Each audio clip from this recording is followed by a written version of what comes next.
Okay, we're back. I've done a complete restart to see if that helps. That's why I was gone a little bit longer. I thought since I had to stop the stream anyway, I might as well just do a complete restart on the computer, because we'd only end up doing that anyway if there was still a problem. So, if it's still doing it, it ain't me. Oops, where are we going with this? There we go. That's where we need to be. Sorry about the boob shot. I've got my camera at an angle. This is the edge of my desk and I'm leaning over it. But in order for you to see my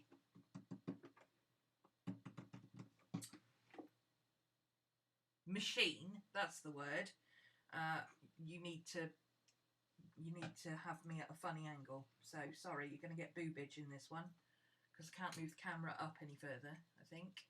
Oh, I can. Hang on. There we go. That's a bit better. You're still going to get boobage. I can't help it. I've got big boobs, deal with it. So, is the sound any better? I'm just going to keep talking until the sound is great. Well, it was great to start with the before, so let's not get carried away.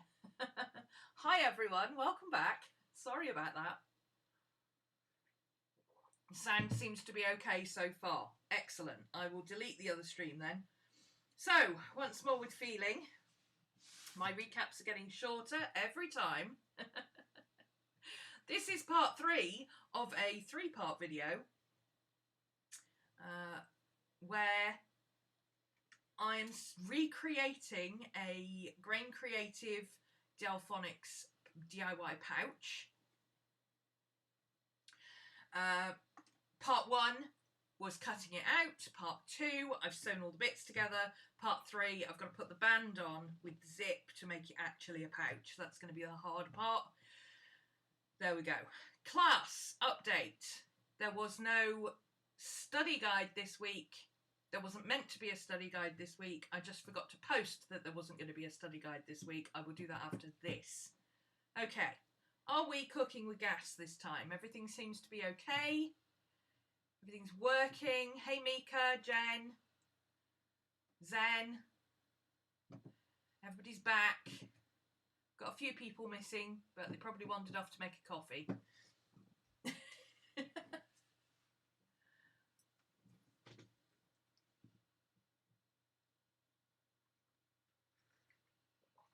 You've been MIA, Mika. Have you been all right? Did you catch...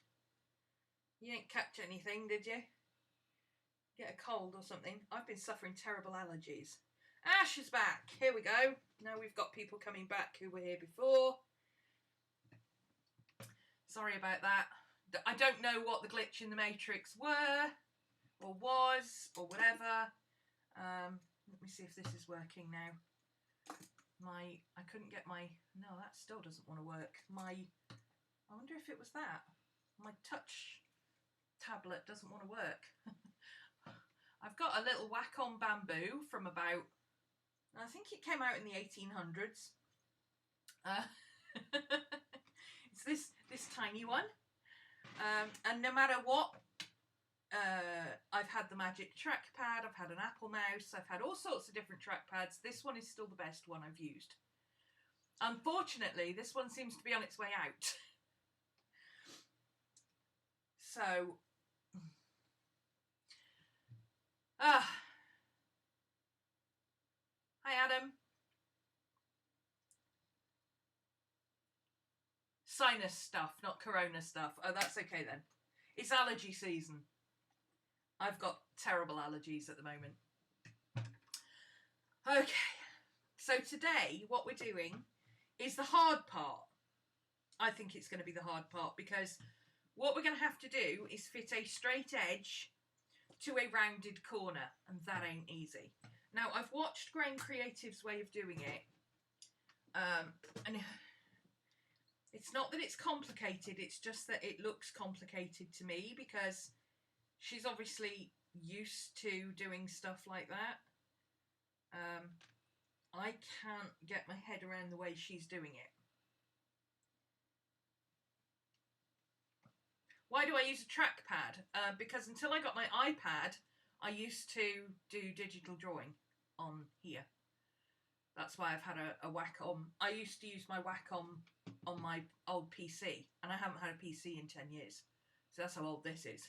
But I just prefer it. I don't like using my hand like that all the time, because, you know, it's one thing getting repetitive strain injury if you have to use a computer for work or something like that, but it's quite another if you have to use your right hand all the time. Most people who use a computer for work get to not use a computer for a while. When I'm not using a computer, I'm either writing or drawing, so I can't afford to get repetitive strain injury. So I prefer to use a mouse, a trackpad. Plus, I'm used to having a laptop. Even when I had a PC, I had a laptop, not a desktop. So I'm used to having a trackpad in front of me. Just find it easier.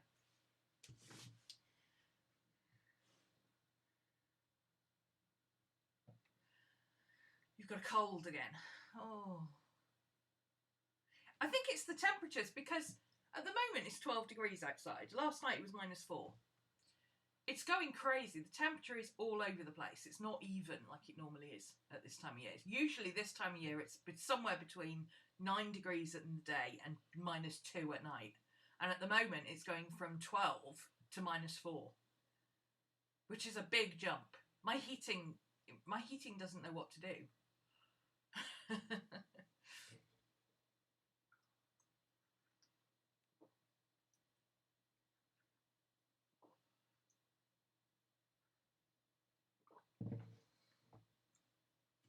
Yep, lots of warm fluids, Rish.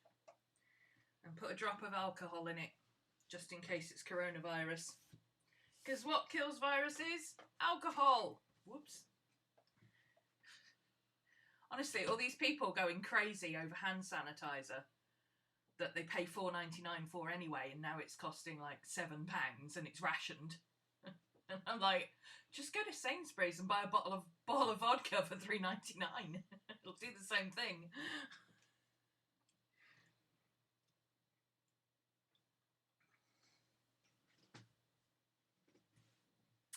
Okay. You keep going from hot to cold as well. Well, you know, Irish coffee is a thing, Risha.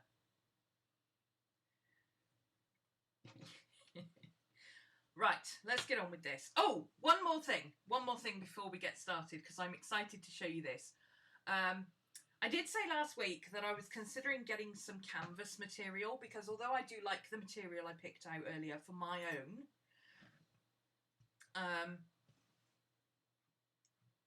yeah, you got sake in Japan, you don't need anything else. Although I have other fabric picked out, what I really wanted was some canvas material, and I didn't have any.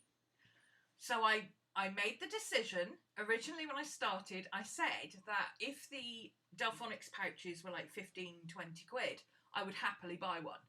But because ours are £30 for a little one and £40 for a big one, I ain't paying that money for a pouch. That's not happening. It's just a glorified pencil case with a few pockets, okay? So I instead spent £8 on this. Because who doesn't want a black and white striped Beetlejuice themed pouch? I do. I have lots of different fabrics that I can use for the insides. I'm considering maybe using a green fabric that I've got. Oh, I've got them down here. I've got a really nice green, but I don't know if I've got enough of it. This is all batik fabric that a friend of mine gave me. But I've also got an absolutely gorgeous blue, and I love my blues. And this is striped as well, so I might Might try that. But again, I don't know if I've got enough of it. So I've got to see how much I need. What I'm going to do is cut all the bits out of this. And I'm not going to worry too much about whether the stripes match and all that. I don't care. What I'll probably do is put the stripes that way on the body and then do them that way on the pockets, so it doesn't matter. You don't like black and white stripes? Beetlejuice stripes forever, man. Beetlejuice stripes forever. But either way, this is what I've got. It's a little bit thinner than the other canvas, but I do have some backing anyway. You know, some of that iron-on backing. Hi, Gwen. Hi, Sarah. Hi, Amber. I do have some iron-on backing, so it doesn't really matter. I think what I'll do is put some backing on here. But for £8 for this fabric, I've got plenty of lining fabric. That's not a problem. I think this will be okay. This is very me. Very me. Beetlejuice stripes all the way, guys. All the way. And I did think it might be quite nice, even if I can't use it as lining fabric, to maybe use some of this or even the other stripes, because they're the same width stripes, I think, slightly different. Don't you just think that would be really cool if it was like the back pocket on the outside was, it would look like that? I kind of think that'd be really cool. I'm not so sure about the, yeah, the batiks are by a friend of mine who does this, and she had loads of offcuts and samples and stuff, and she asked me if I'd like them, and I said, yeah, I'll give you some money for them. And she said, don't be silly, just have the bag. I'm just getting rid of them. They were all offcuts that weren't big enough to put on eBay, so that would look really cool. That green and yellow spots with stripes would be really cool. So I'm going to play around with that and see what I like, what I don't like, see what I've got. I do think with the stripes maybe a plain fabric might be better now I'm looking at it. But I have a lot of this. This is just an offcut, but this is just a regular blue, and I am a Ravenclaw after all. So that would be kind of cool. I'm going to play around and see what I can find in my stash, because I do have a massive stash of fabric. So yeah, that's going to be mine. What I'm going to do is make the small one as a practice, and then I'm going to make the large one as with you guys, because the large pattern is different. The large pattern, you've got to do extra things to it. This is the small one, which we've done start to finish. I don't want to do another small one. It'll take another 3 weeks. But I can work on my small one while I do the big one with you guys. And now I know what I'm doing, it should be a bit faster. So, the first thing we have to do is we have to find the middle point of this and the middle point of this. Now, this has got, do you remember when I said don't forget to cut your darts? Well, that's the middle points there and there. Now, Grain Creative, I can never remember her name, Becca, there we go. She did it slightly differently, but she did it the way you're supposed to sew arms on things. So I'm going to do it the way I know how to do it, which is the way my mum taught me to sew arms on things, which is starting in the middle and working round.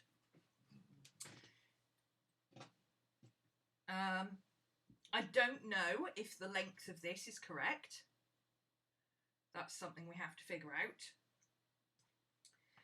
But I do know that this bit is going to be sewn just above this zipper piece here. So that's going to be there. So I've got, I need a pencil, something I can erase. A pencil, there we go, pencil. Blackwing. Awesome, that'll do.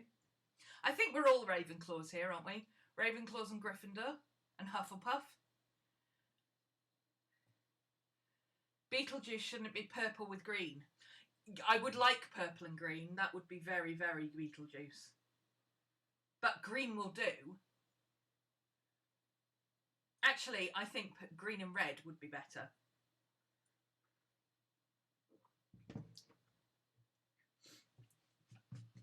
Maybe a bit of red lace or something. I don't know. I might just go with black. You know me, I do like my black. Anyway, back to it. So this is going to be, like this side is going to be sandwiched in and everything else. This is going to be loose. So I have to figure out where to do this. And I figure the easiest place to do it will be in line with this bottom bit of the zipper, because I know that's a straight line, right? So that's going to be there. Now what I have to be careful of is that this part is not the same width as this part. So I have to fold this over that way.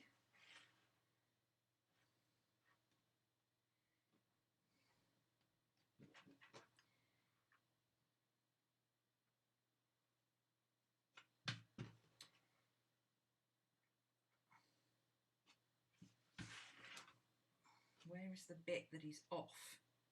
Because this bit's fine. It's this side that's not quite right. Yeah, you can see this bit is wider than this bit. I think that's just the way I cut it and sewed it. So it's fine. Let's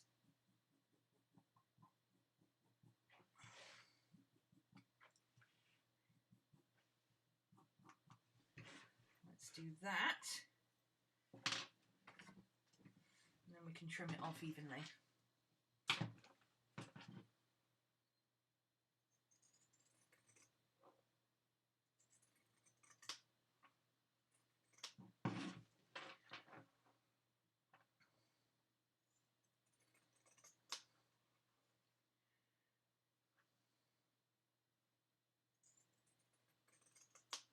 I may have had too much coffee. Woo! I get a little buzz going on. But hey, too much coffee is better than too little, right? Okay, there we go, that's even. Now, Grain started hers by lining up where the pocket... Ooh, that pocket's really wonky. Never mind, nobody will care. She lined up the zips with where the middle pocket goes, and she started there and worked her way round, and by the time she got round to here it wasn't straight, so her pockets ended up like this, her zip ended up like that. That would drive me crazy. So what I'm going to do, here's how I'm going to do it, because I can't do maths and I can't measure stuff very well, but I can divide things in half. So what I'm going to do is find the midpoint between this and this, because that seam, remember, is going to be, eventually it'll look like that on that side, right? Hopefully. If it doesn't, I have a spare bit of fabric that I can finagle in, so don't worry about that. I can always make this band longer. I can't necessarily make it short. I can make it shorter by cutting it off, but I can make it longer as well if I need to. So that is the bit that's going to be at the top of the thing. So this will be where the zipper stops. So if I measure the middle of that, which will be...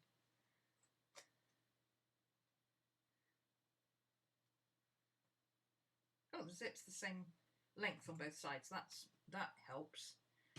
So that line and that line is going to line up with that end bottom of that zipper there. That's where it's going to be sewn eventually.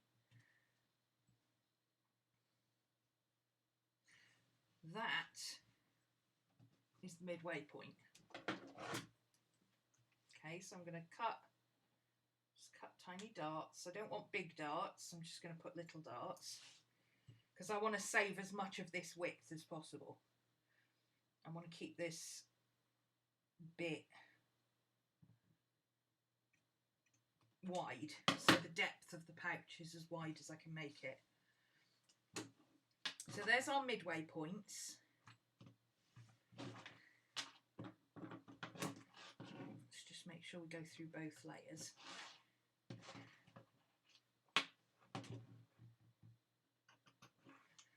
There we go.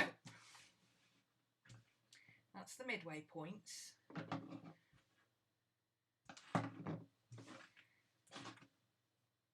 So that bit, in order to make the zip the same width on both sides, needs to go with this bit here. So that will go there, and that bit there will match that bit there. Use your words. That mark there in the middle will match that mark there in the middle, so when the zip comes around like that, accounting for that extra seam there, the zip will be in the middle. That's what I'm trying to do. If the zip is in the middle, these two seams will be at the same level either side. I don't care where they match up to. I don't care whether they match with the Delfonics one. They're just seams. Doesn't matter. It's more important to me that the zip is in the middle. Okay.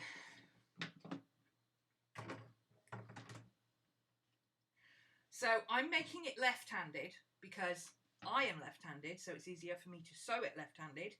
And also, if this works out and is half decent, which currently it looks like it's going to be, I don't like pink, so especially this brighter pink. So if it works out, I'm going to send it in. I've got a parcel here for Courtney from last month's NaNoWriMo. I held off because of this. I didn't forget to post it. I just held off. And I will put this in it because I know she'll enjoy it. And if she doesn't want to use it, then I know her daughter will. So, because they love pink.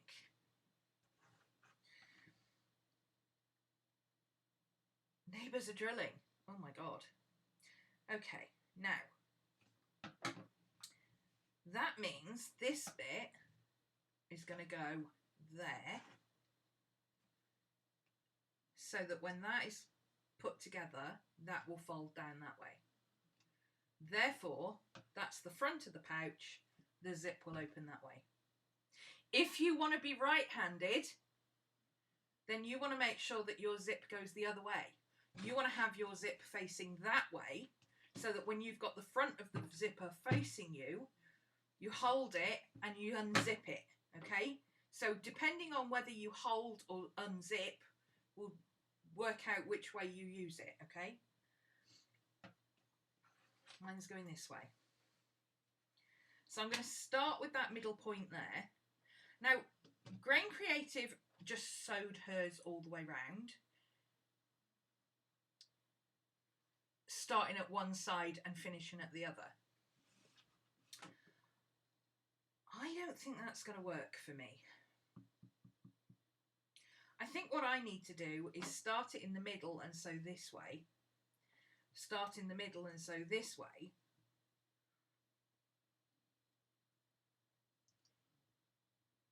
And then match up the bottom to make sure that it goes all the way round. Otherwise, I could get round these two corners and then find out I'm an inch short on this side. So I think that's what I'm going to do. Okay. Hedgehog. Hedgehog? What's hedgehog got to do with it? Get a chicken or the hedgehog? Oh, you're going to get a... You're playing... Hang on. You want to buy a pet in this game, should you get the chicken or the hedgehog? Oh, hedgehog all the way. Chickens are weird. Have you...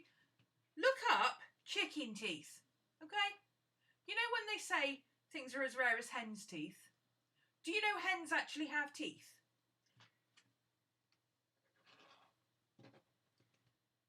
Hens are evil. Hedgehogs are cute. Also, hedgehogs can go in a backpack. taken on adventures. Chickens want to walk themselves, and they can't fly anyway, so what's the point of a bird that can't fly? Right. Just get the hedgehog and take the packed lunch.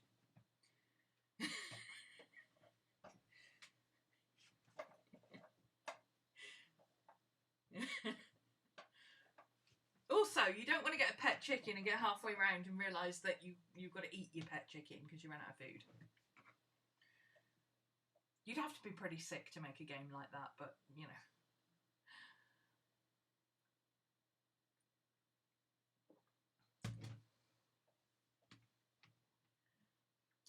Oh! Christmas! Christmas! I got a Christmas card from you this morning, Risha. Seriously, a Christmas card. Oh, I'm still working on it. I'm still working on trying to figure it out. Every time I've had the money to do all the postage, I haven't had my car to be able to get to the post office. And every time I have my car, like now, I don't have the money to go and do the postage. Swings and roundabouts. I haven't forgotten. It's all sat here. It's all parcelled up, ready to go. I just, you know, I just need having my car to get to the post office and having the money to pay the postage to all line up.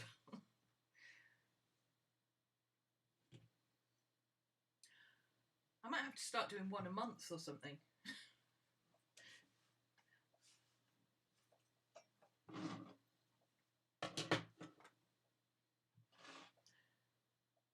What's the point of a bird that can't fly, she says to an Australian.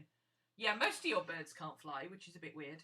But if you think about it, your birds don't need to really migrate, do they?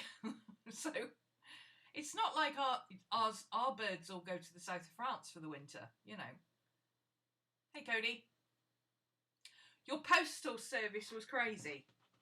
Yeah, I haven't read the note yet. I didn't get that far. Okay, I'm starting in the middle. And I'm going to do as small a seam as I can manage. I'm going to line it up with the edge of the foot. I think that will be enough allowance. I'm starting in the middle and I need a straight, good stitch. A straight, good stitch in the middle, number 5. Number 6 is a little bit too thick for this amount of fabric.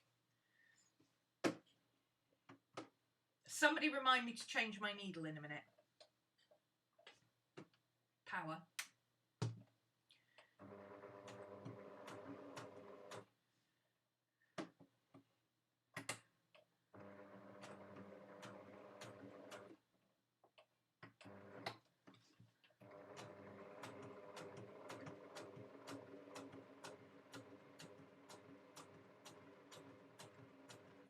I know, it's excruciatingly slow. But this is going to be on the top, okay? So if I want any seams to be straight, it's got to be these at the top. Because these are the ones that people are going to notice.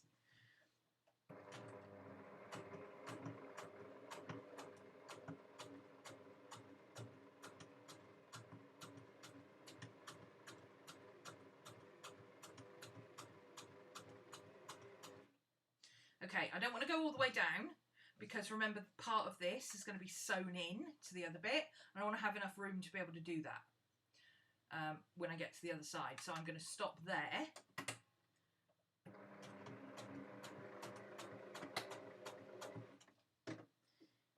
Finish. I'm explaining this, by the way, even though Grange Creative has done a great tutorial. I'm explaining this because there are people who are doing this alongside me. There are several people sewing their own pouches alongside me. Okay, so I've gone from, I've put these two bits together, and I've gone from the middle to the end of here, the corner of here, and I've literally just gone to the corner, basically. And I'll worry about how it fits around the corner later, because this bit has got to be fitted around the corner, and then I've got to somehow get these bits sandwiched into here on this side. So before we can do that, we've got to do this side.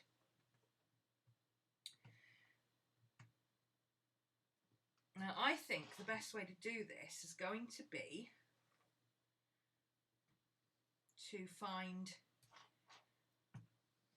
let's assume this is going to have a short, no, let's not assume anything, because I've used a lot of length there.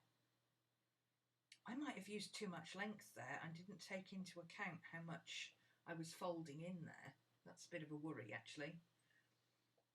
Because look how much of a seam allowance I left there. I matched the seams instead of being careful how much of this one I used. That could be a problem. Let's find out, shall we? Okay, so this is going to go around here like this to there. This is going to go around here like this to there.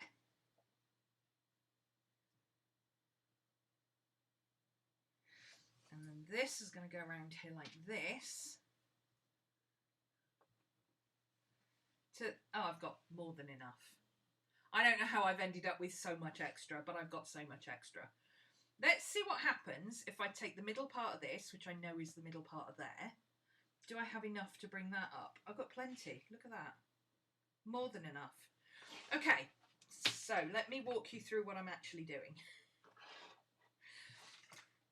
I'm going to allow a 1/2 inch seam allowance on this end. Let's make sure they're both, oh, they're a little bit off. So let's just cut those even. Make sure everything is flat. Because remember, this pink, this light pink is cut on the bias, which means it's cut corner to corner, which means it stretches more than the dark pink does. So I have to be careful of that as well. I have to make sure that the dark pink makes it all the way around, not the light pink.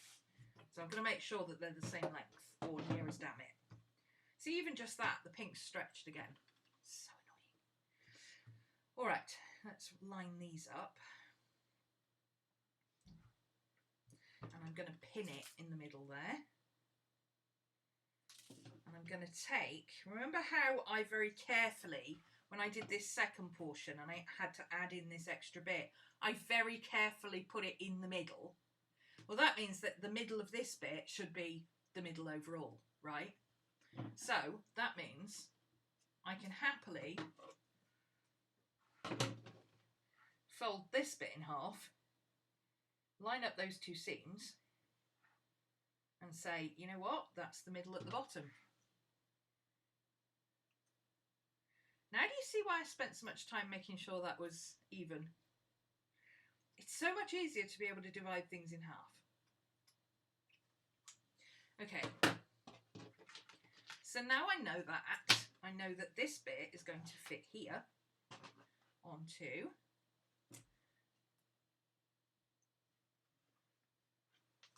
Why will this not stay lined up? For goodness sake.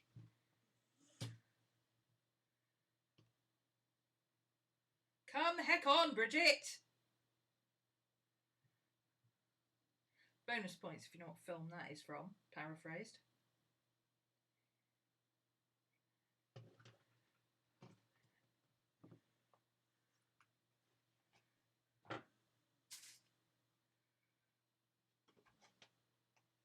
It's because this light pink fabric wants to stretch. It simply will not stay put. Every time I go like that, it stretches a bit more or moves. Probably should have basted this down. Okay. So now we know that this middle bit here, on the inside of the pouch, is going to be in the middle here, which means we can line it up. Don't line it up with the pocket, remember. The pocket is not in the middle.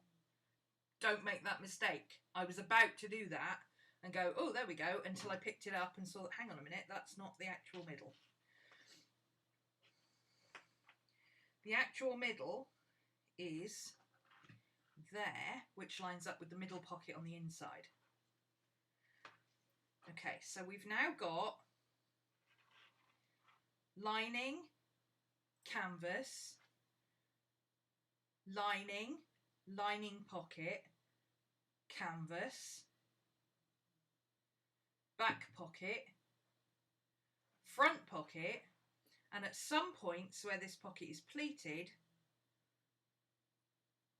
pleat and pleat on top. So we've got 9 layers to sew through. Bridget Jones' Diary. Come the F on, Bridget!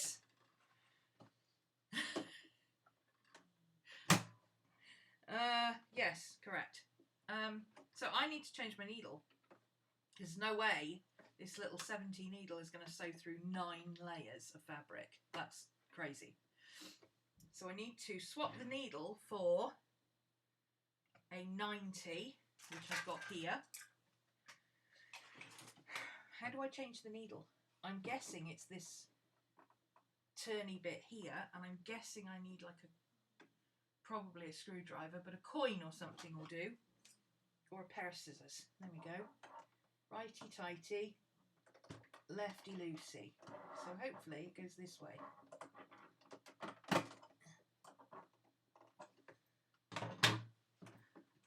I can't do it because I'm left-handed. I need to do it that way. Okay, this is hard. How do you undo that screw?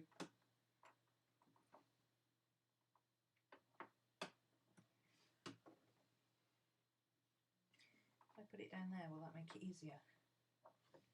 Ew, fluff.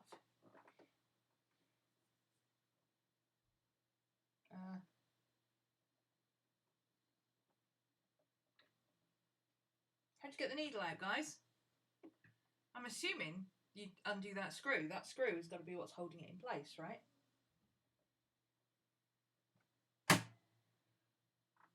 How do you undo that screw? Turn your machine off. Good idea.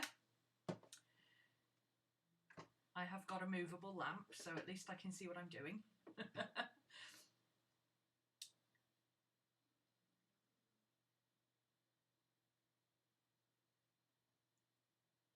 So definitely that bit. There's got to be a little short-handled screwdriver somewhere, hasn't there? But I don't have one, so let me see what I've got in here that is similar to a... Ooh! That should work. That's got a nice flat surface on it. Let's see if that works.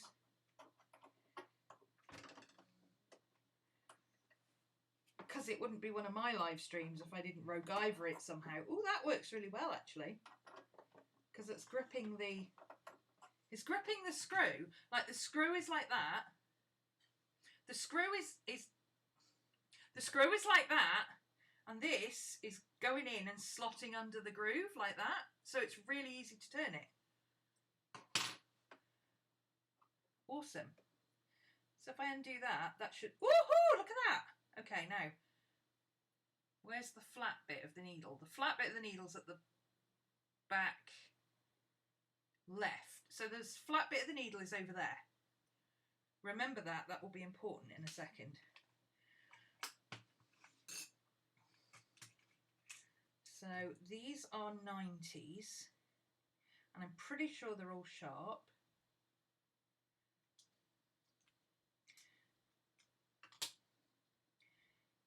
Then my grand's knit. Oh, that one's bent. Okay, we won't use that one. That one's the one that's the brand new one that was in the pot. So that, ooh, that's def. Ooh, yeah, that's sharp. So I'll put that one at the bottom because those are all used needles that I can use for paper.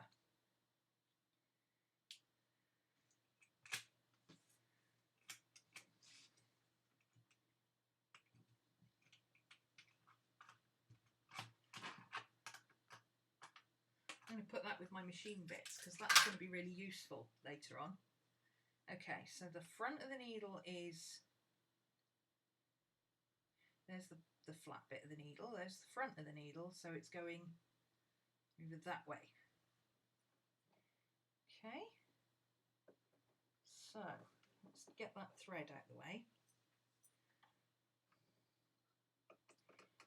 I'm guessing in theory we just push it in as far as it goes and then tighten it, right?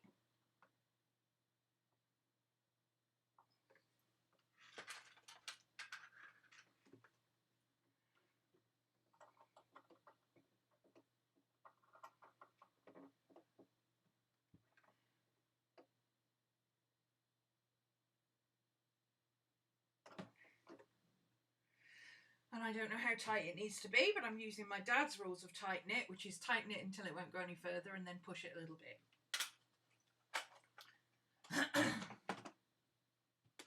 So I think that's that. So now I just need to rethread my needle. Gosh, that needle looks really chunky compared to the other one.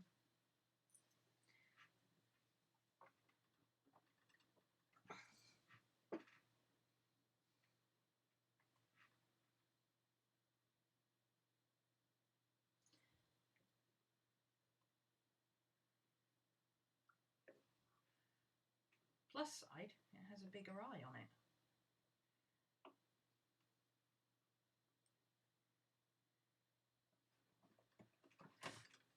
Alrighty. Cooking with gas, guys. Cooking with gas. Needle changed.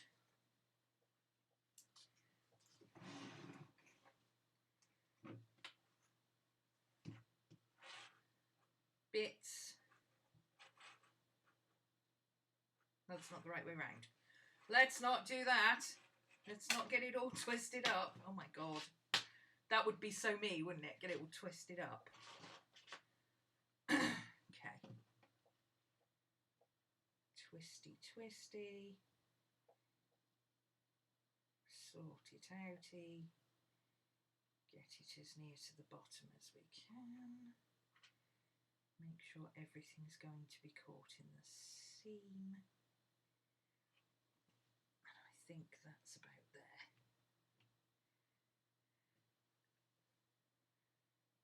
Okay.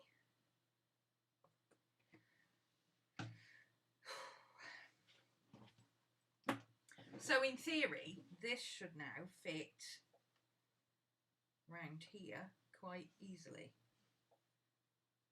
Count for the pleating on the corners. Yeah, that's going to fit perfectly.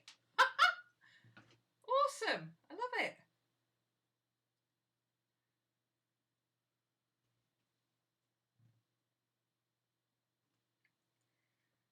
So I'm aiming for that bit to be about there.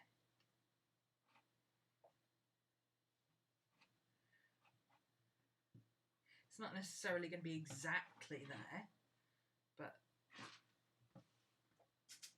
it's pretty close. Which shows me where my corner pleats are going to fit, like that and that. I think I'll need about 3. Well, I'm quite excited about this. This is working so far.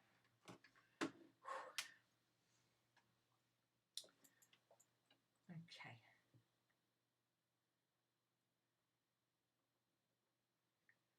So I'm going to do the same thing again. I'm going to start in the middle and work my way round, because for me that makes more sense. I'm not saying you should necessarily do it that way. And I'm going to go slowly.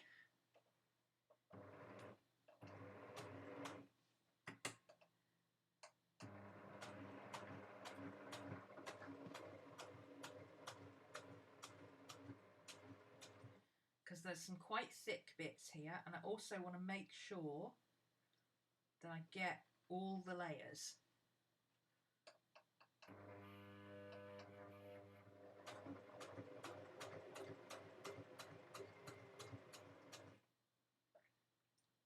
Gosh, what a difference a sharp needle makes. And a thicker needle as well. This is so much easier than it was before. Okay. So this is the tricky bit. We've got to get this straight bit around the corner. So I'm going to start overlapping pleats here. So hopefully you can see what I'm doing. I'm pushing it down and I'm making a pleat, and then I'm making another pleat. And hopefully that will be enough.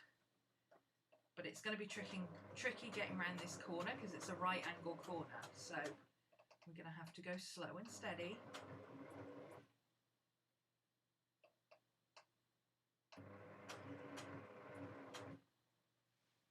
Slow and steady.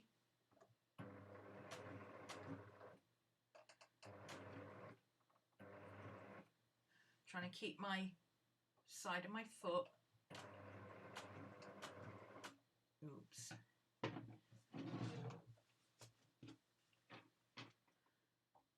Holding down my pleats. Ow! Trying not to get stuck with a damn pin. Oh, that hurt. I'm going to need another pleat, I think. Squeeze that in. Let's put the needle down. We can lift the foot up and squeeze another pleat in there. There we go. Nice and steady around the corner. My needle, not my needle, my thread is doing something strange. I think my tension needs changing. Does changing the size of your needle mean you have to change the tension of your thread? Is that normal? Or if you're sewing through more layers of fabric, do you need to change the tension of your thread? Because what I'm noticing is as the needle's going up and down, the thread is whipping in and out like this, which it wasn't doing before. Is that because I'm going really slow? Because I've changed my needle? Because I'm sewing a lot of fabric? Oh, I can feel the edge of the zip now, so I can go along the edge of the zip.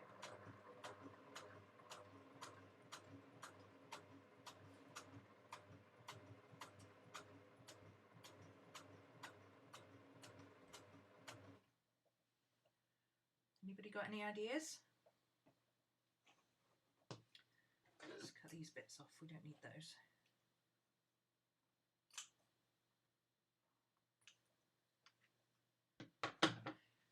Yes, it would. Okay. Do I need... Yes, yes, and yes. All right, so I'm sewing thicker fabric with a bigger needle. Does my tension need... my tension's at 4. Does it need to go to 3 or 5?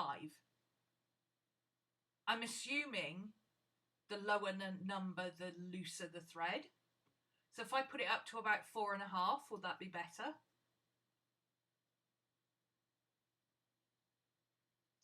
I'm using a stitch size of 5. Should I use a tension size of 5? This is the bits that I need to learn about my machine, you see. I don't know how this works. And I don't want to just change it and try it, because you don't want to do that halfway through a really complicated seam. Now this bit's going to be a bit trickier because this bit won't bend as easily, so I've got to be a little bit more careful here with getting these pleats. So I've got 1.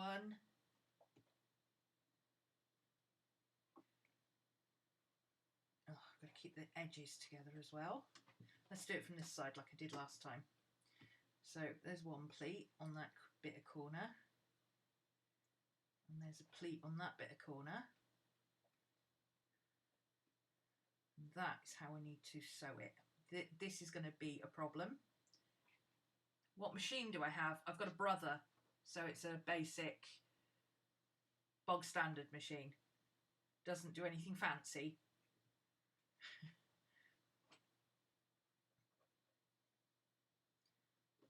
As far as I'm aware, like all the basic machines, the Singers, the Brothers, all those all work the same way, basically, don't they?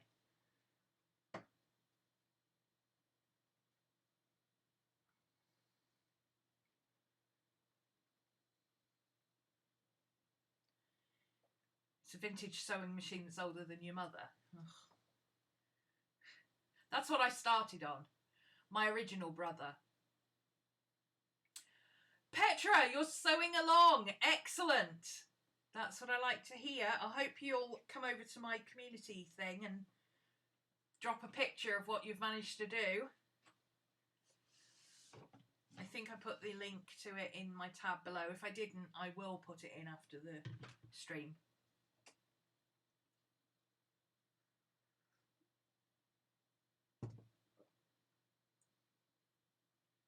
So, Brother sewing machine, I need to make my upper string tighter because it's flapping about in the breeze. Do I need to go down to 3 or up to 5? Going to 5. That's what I thought. Let's try 4.5 first because I'm on a thin bit at the moment. And then if it still is doing a bit, then I can go up to 5, can't I? That is perfect.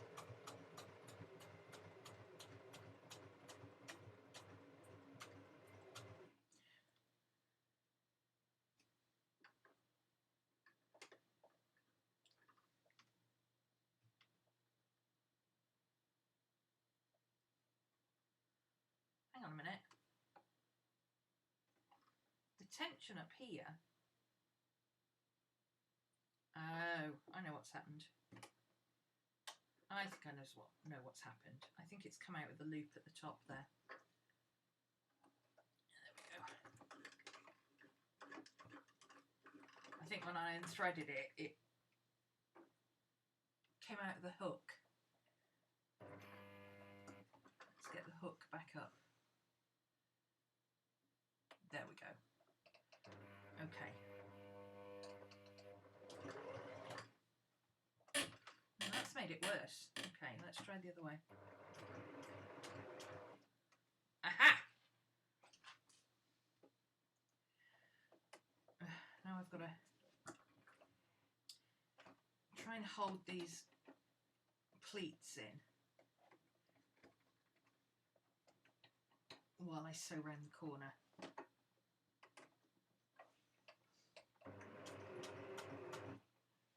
Nice and steady, don't go too fast. Shift the material out of the way as you sew. I'm listening to my mum in my head telling me how to sew a sleeve in, how to do an inset sleeve.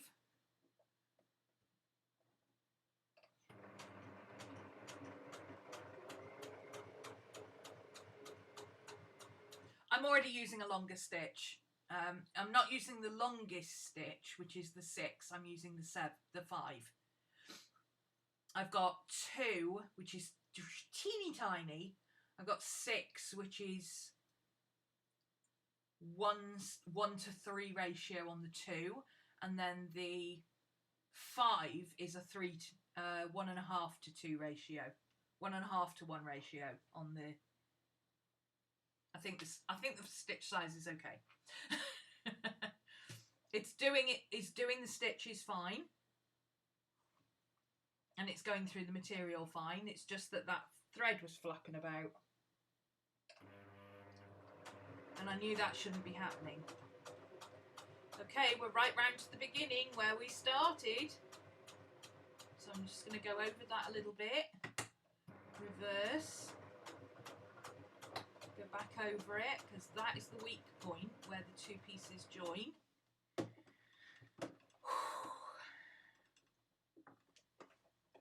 Moment of truth.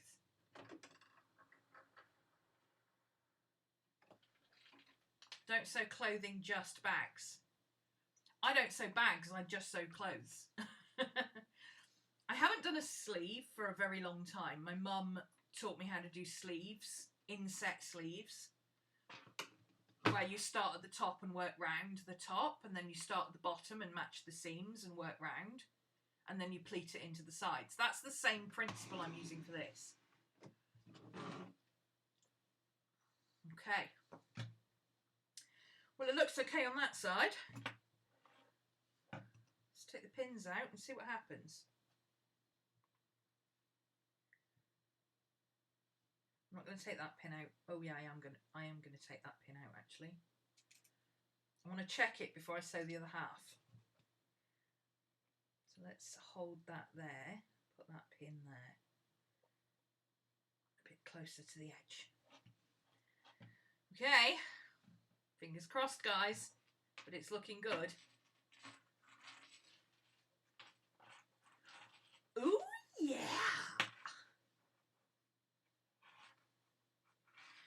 So by the time we've sewed, oh, I didn't quite catch that bit. I've missed a bit just there. But I think I can sew that bit in by hand. I think that'll be all right because it's in the pleat. I can push that into the seam and tack it in by hand. So that'll be okay. So I missed a little bit of the outside fabric just there. But I think it'll be all right. That's where my tension was wrong. I think I'm sewing a bit too close to the edge. I might need to redo that corner. In fact, you know what? I'm going to redo that corner.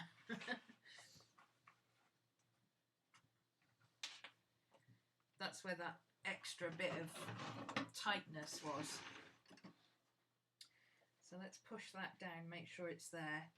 And I'm gonna sew inside the seam a little bit. So I'm going to start down here on the seam, and I'm going to come up this way, hold the pleats down there, and I'm going to cut the corner a little bit.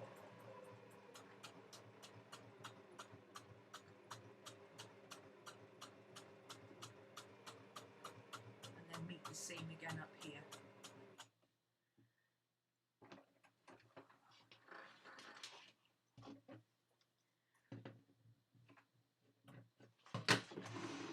Okay, so for those who missed that, originally I came up and round this way, kind of a very square corner. I'm better with paper. Let me explain it that way.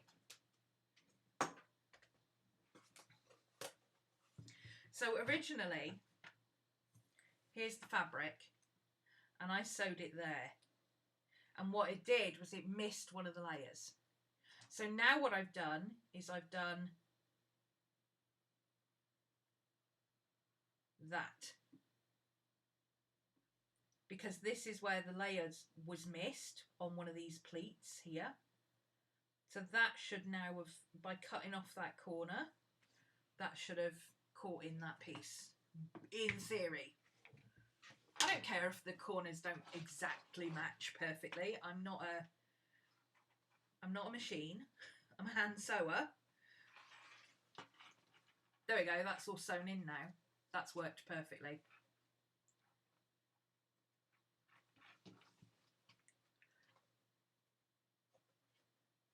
The pleats look a bit weird on the corners, but they look a bit weird on the Delfonics pouches anyway. So let's check this corner, make sure this is all sewn in.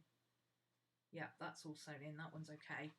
And then this bit here where it was loose, yeah, that's all sewn in now. So I just need to sew in that bit on the end there, which I'll do using these ends. I'll just double tack it across there just to make sure it's exactly straight. Look at this, it's catching. That's too loose tension, isn't it? That's the top thread is too loose.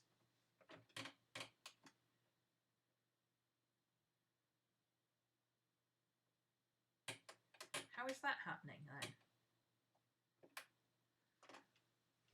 Let's put it back to 4, because this bit all worked okay.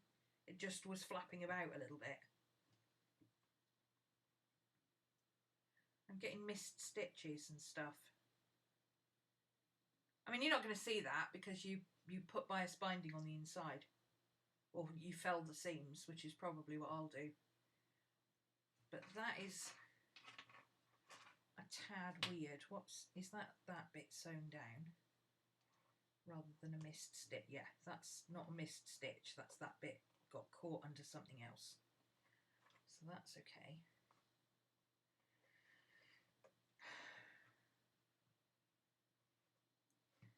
This stitch is a bit weird, so if I pull that,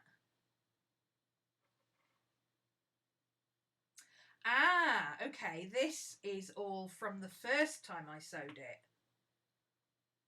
And this is from the second. Okay, so the second seam is better. All right. We're good, we're good. It's a good job I re-sewed it because the first seam was rubbish. The second seam is much better.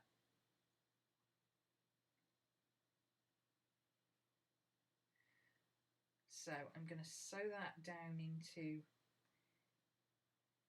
there. I see what's happening now. So my two on this side, if this is where the zip is, this side, these 2 points don't quite match. So I've just got to hand sew that down with these bits, but that's okay because I was going to sew those in anyway.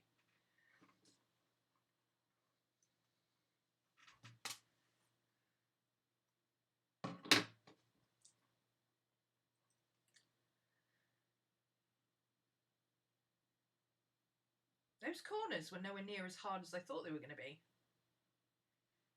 Everybody who's done this pouch says, oh, those corners, they're a nightmare. They were all right, actually. Doing the zip was harder. In fact, cutting the pattern was harder. So I'm just going to put my tacking stitches to end this piece right in that hole. Just doing a couple of back stitches along that line. Because I was only missing about 3 stitches. Just to join those 2 lines up. Since we're not going to see any of this anyway. Now, I am not, I don't care what the options are. I am not going to try and add the bias binding, because you take the bias binding and you wrap it around this inside thing. You take the bias binding like that and you wrap it around this and then you sew it. I'm not even going to try that. I know that that is beyond my capability. I'm going to hand stitch that. I might even fell the seams because I think that'll be easier.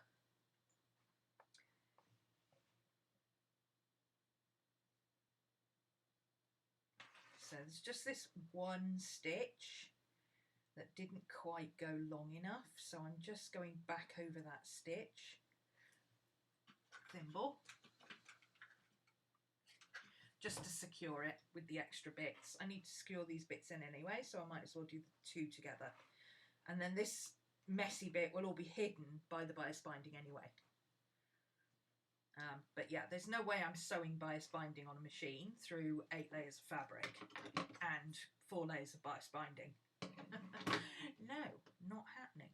In fact, actually, I think I've got some 1/2 inch wide satin ribbon that might be better, because that'd be easier to sew than bias binding. Bias binding's a bit tricky because it's cut on the bias, therefore stretches, which I know is the whole point of it, but I actually do better without stretches.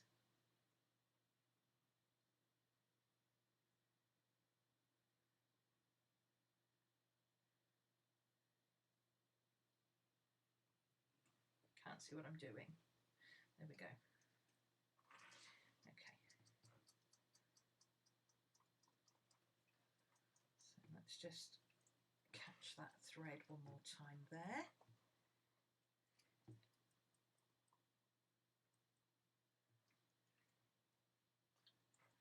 Who's chewing their feet? Maddie, she's chewing her feet again. Grass allergies, bless her. And then let's secure that under the knot. Sorry, I know you can't really see what I'm doing, but if you didn't make this mistake or you didn't have this problem, you won't have to worry about it. So I just had a little bit of looseness there where it didn't quite match together. So I've secured it with some hand stitching by sewing in the ends, which I had to do anyway. Okay. That looks much better. That looks much, much better on that corner now. I think I should have leaned the... I think I should have done a box pleat. I think that would have been better, where you loop one under and one under that way. And instead I've done them over and over. But I think it still looks okay. This side worked better, but there's less fabric here. And then to get these seams to sit straight, all you do is take them and roll the fabric again, like we did before. Satin is difficult to sew, but it's not difficult to sew by hand, especially satin ribbon because it's edged. I can sew satin ribbon on here a lot faster than I can do bias binding.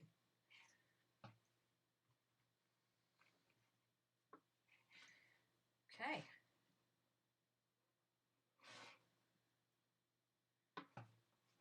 Doing all right so far. So now I've got to come around this edge and I've got to somehow get this sewn into there. So I need to come up round this corner first. Let's go up round this corner. I don't want to come up round that corner. I don't want to come up around that corner from that angle. I'm going to do it from this angle so I can see the pleats. There's the pleats. That's where that's going to fit in there.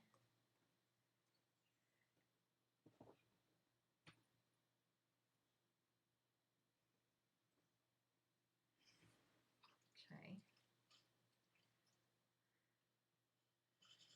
In theory, if I know that's where the pleats are going to be, I should be able to start at the other end, I think.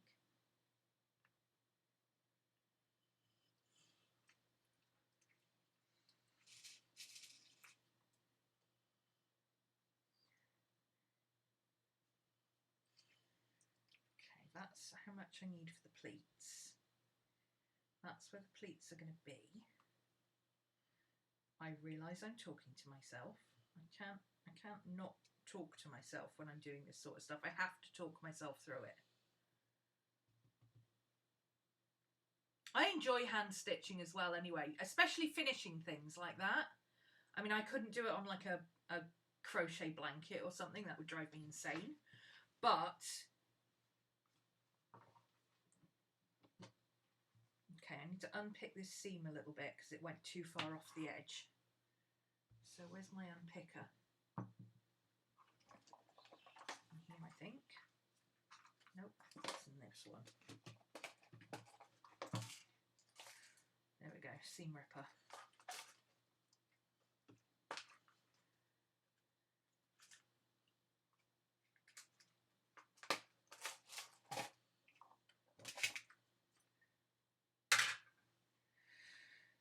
Okay.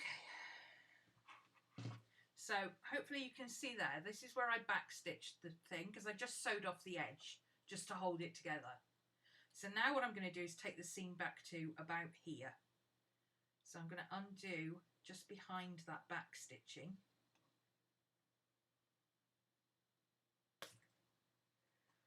And unpick it from there. That means I can go up round this corner and get this corner to lay straight.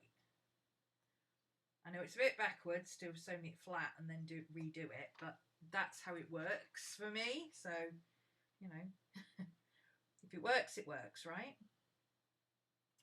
I don't care if it's the long way round as long as it works.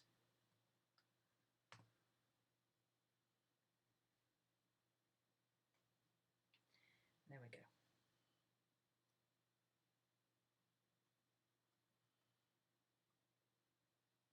Why is it doing that?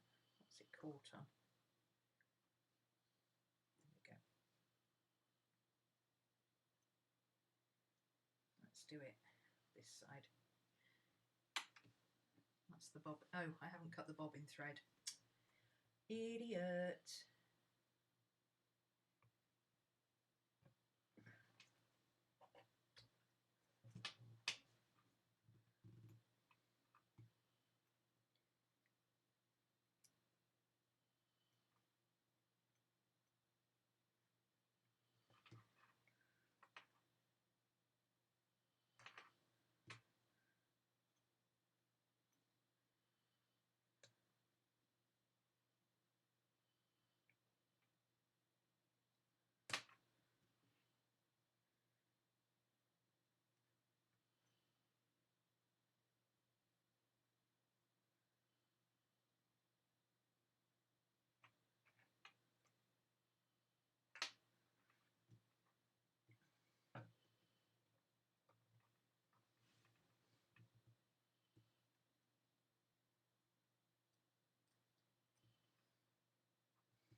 Sorry, I'm concentrating because I really can't see what I'm doing.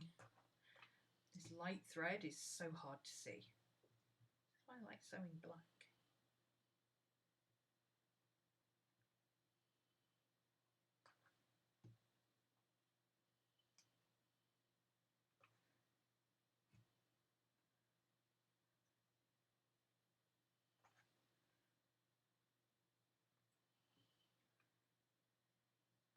There we go. So that should be enough to get us around the corner. Maybe a little bit more. I think I should have sewed from the middle and just left this side.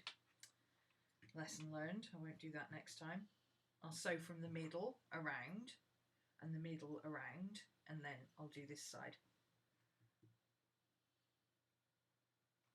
I didn't need to sew this side just yet. But that's okay. Learning as we go.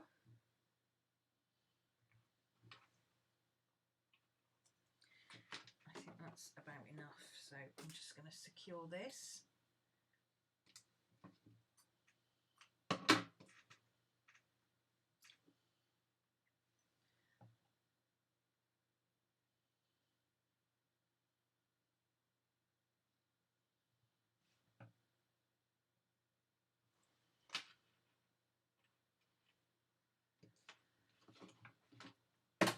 Whoops, sorry.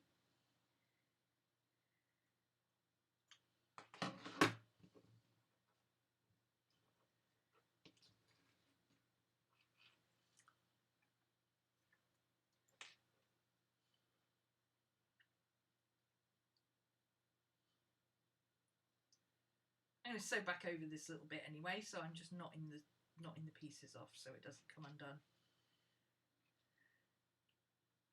Because these seams are going to take some strain, so anywhere there's loose threads, I just want to knot them in. There we go. That side.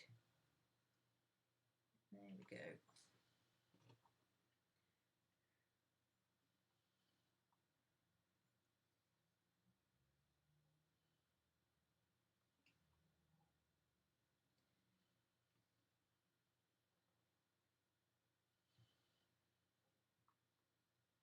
I've got one dog snoring and one chewing her toenails. Can you hear them in the background? Oh, it's not on the same mic, it's probably not picking up. There we go. Okay.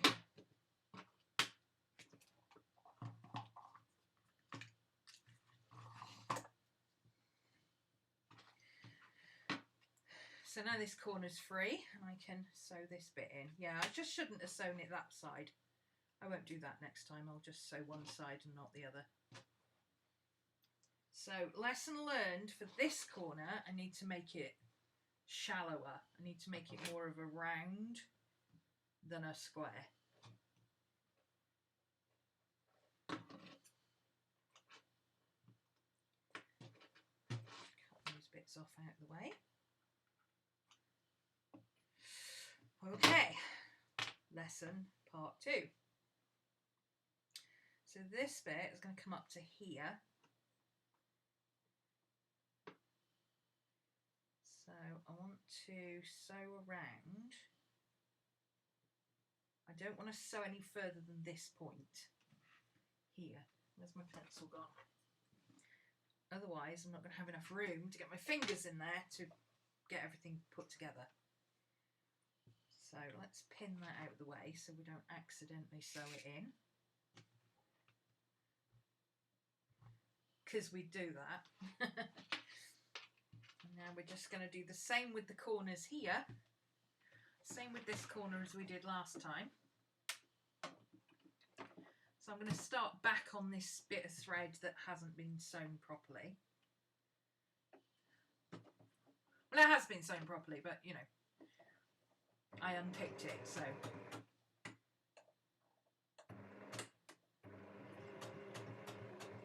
If I sew back over it, it makes it a bit more secure. Okay, and now we're going to put our pleats in on this corner, around. And put 2 pleats in because it'll match to the corner then.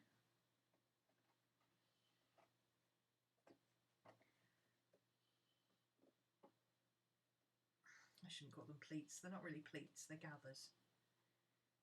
But I'm going to go much more shallow on my corner. I'm going to go more up and around.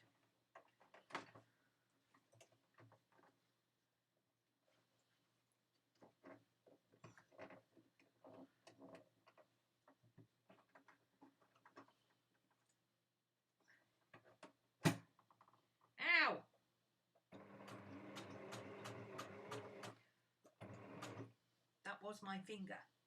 Okay.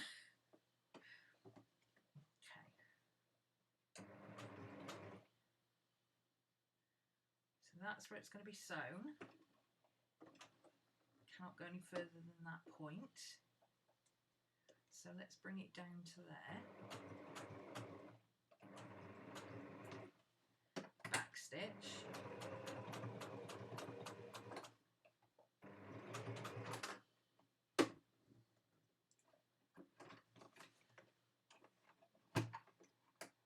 Ah.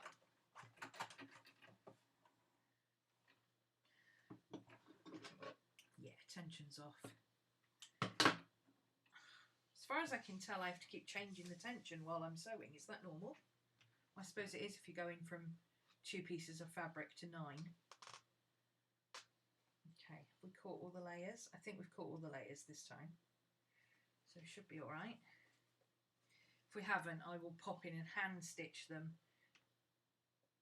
No, we're a little close to the edge on that bit there, which is the bit where I came up around the corner. It's the same bit as last time.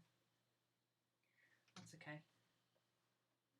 I know how to fix that because I did that last time.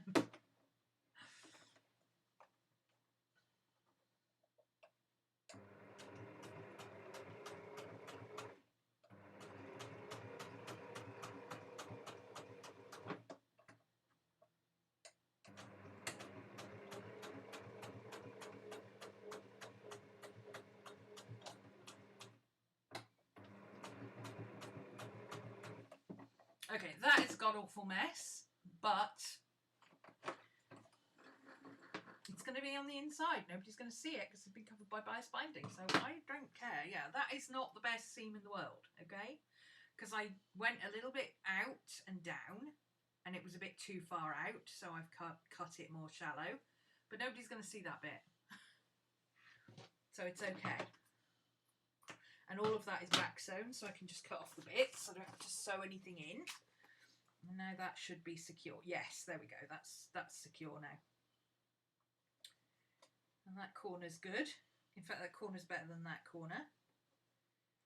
That corner looks weird now, but never mind. Never mind. Doesn't matter. First time.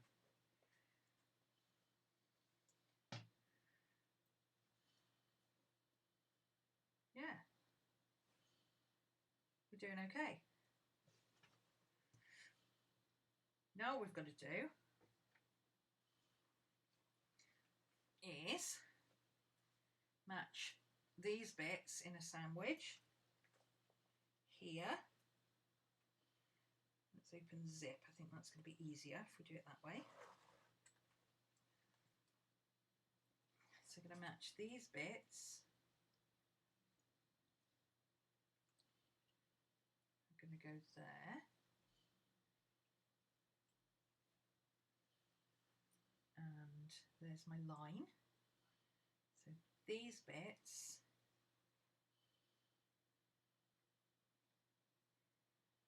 need sewing together there. Which way is the easiest way to do this? I think this corner is going to be easiest to sew from that direction. So I think the best way to do this bit is going to be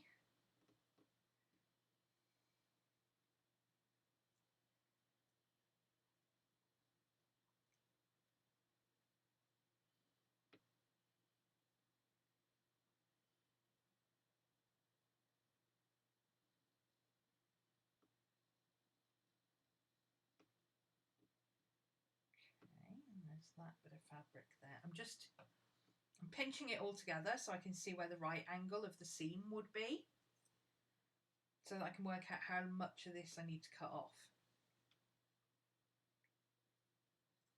It's about an inch. It's about an inch too long.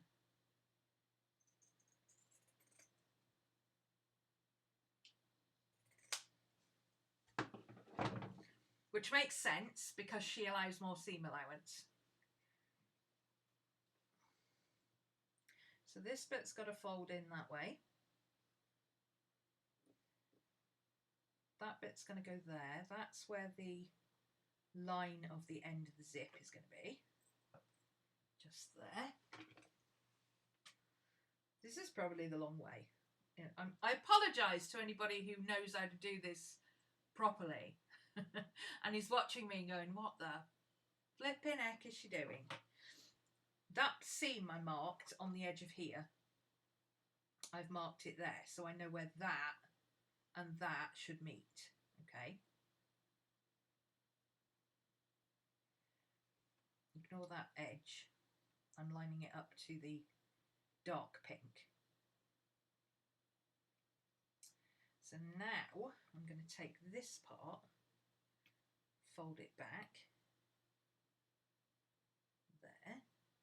I'm going to take this part and fold it up to it, there. And that is that part there.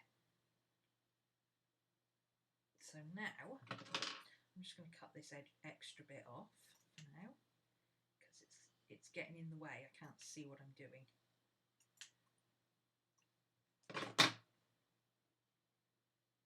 And then this part will come up like this to the same point and fold back.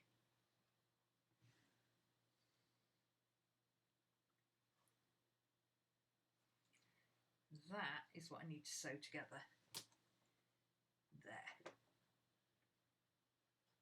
Okay, so I'm going to go back up to this top piece here where I just finished it off.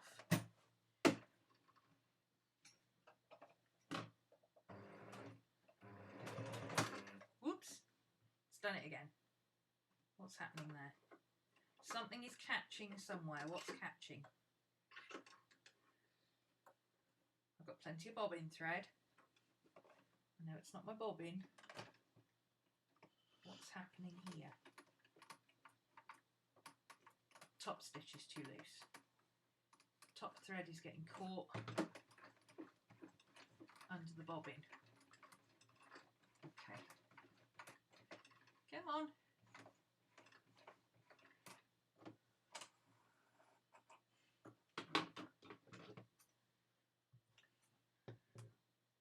Because it's too many layers. It's too many layers. I forgot to move the tension up again. Okay. Okay. More layers, more tension.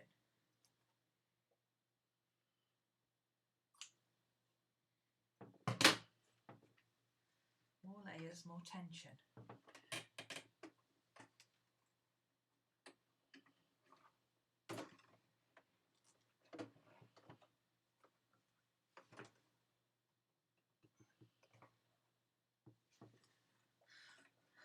More layers, more tension. Okay.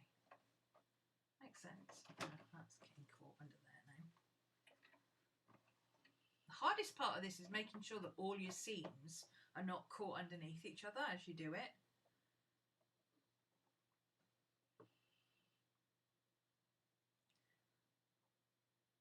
Slipped again. Oh, this pink fabric. Never use bias cut fabric for anything. That might be too tight now.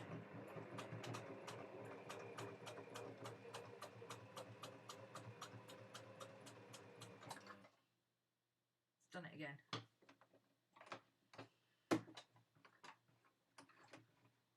Oh!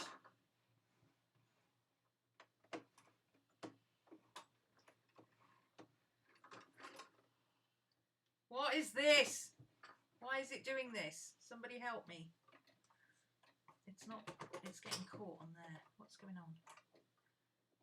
Why is it getting caught there?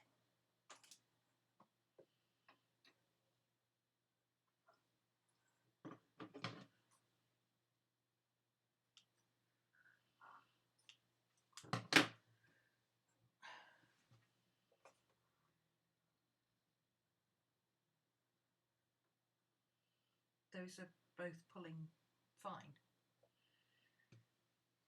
God damn it.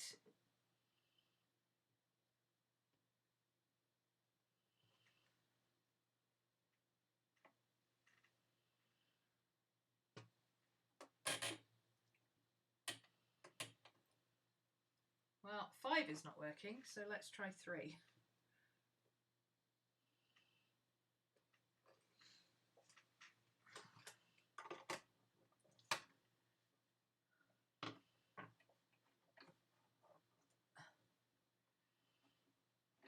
Okay, so it seems to be easiest to get your layers underneath and then pull them back across that way towards the needle to make sure that they're not all caught under each other. It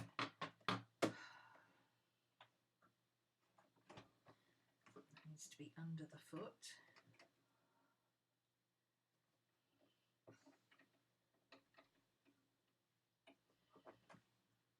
I'm getting a little frustrated at this point because I know it's not me, it's how the machine's set up, which obviously is me, but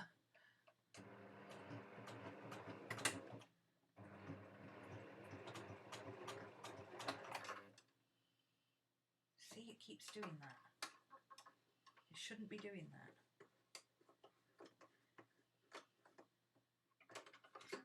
Aha! I wonder if that's causing the problem.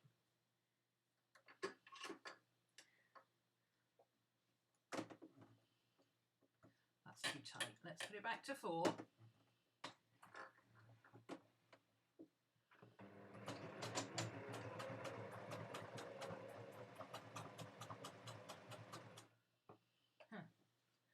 Seems to be working a bit better now. Okay, let's just keep going. Hope that it looks okay on the other side.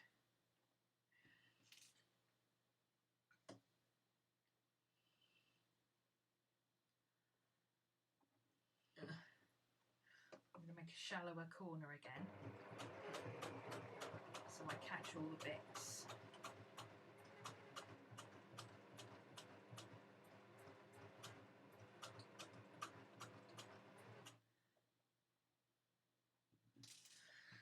Oh, okay, we're almost there, guys. We're almost there.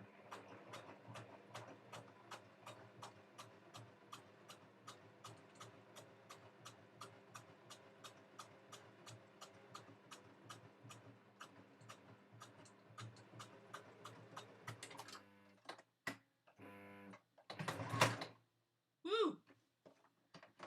That's probably not good. The hell? The hell was that?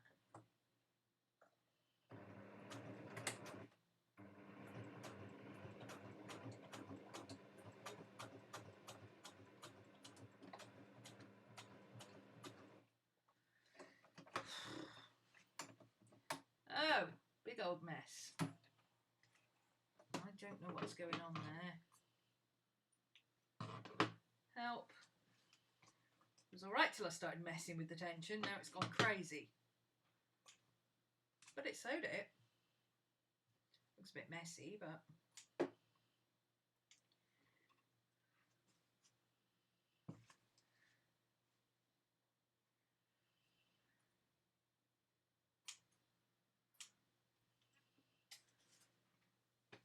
I've got some issues with my tension. I wonder if I need to change the bobbin tension as well as the top tension.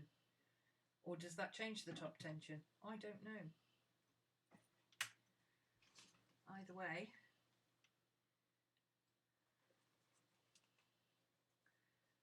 It are sewn. It are sewn all the way round. So now all I've got to do is sew that bit into there. Like that, and I think that will be easier to do.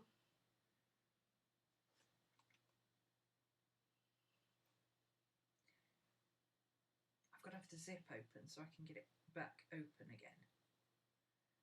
So maybe this will be easier to sew, hand sew.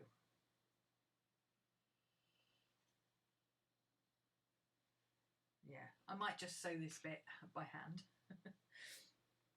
Just, it's only this seam across here, across the bottom of the zip. It's just that it's going to be really tricky to get that into there.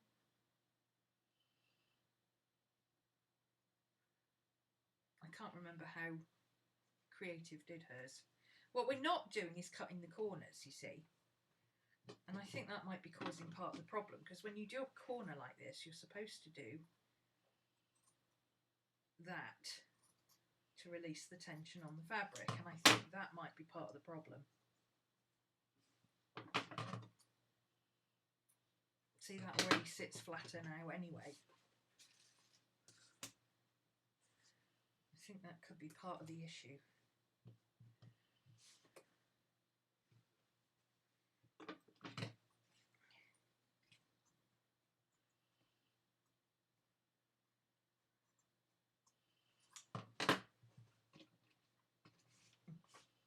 Knew there was a pin there somewhere. Yeah, it turns a lot more easily if you do this cutting in the corner. I wonder if they need to do that when I sew the other side. I might do that, because I should have done that the first time and I didn't. But I don't think Becca did hers either. I'm just a little bit concerned about this tension and why my thread is going a bit loopy.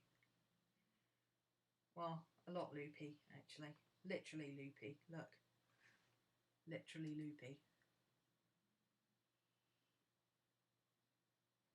Oh yeah, I'm gonna cut the seam allowance back. I know about cutting the seam allowance.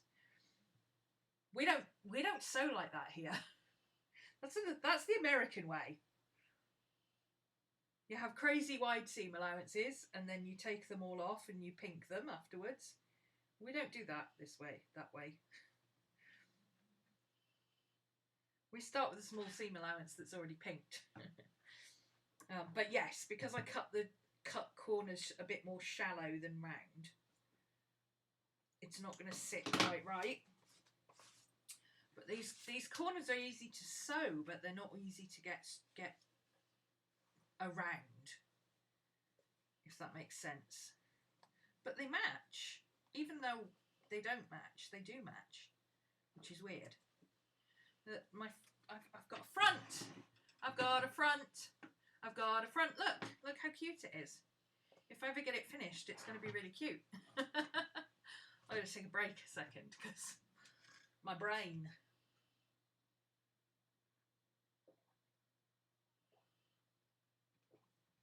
Yeah, once it's all bound inside, it won't make any difference.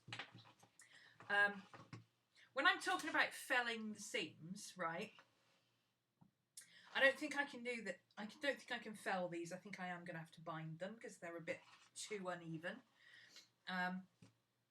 But normally when you fell seams, okay, you take the thinnest fabric, which would be this bit. I would take these two pieces of fabric. You cut off everything else, which I'm going to do anyway, because this corner is way too chunky. So you would cut the rest of the fabric off,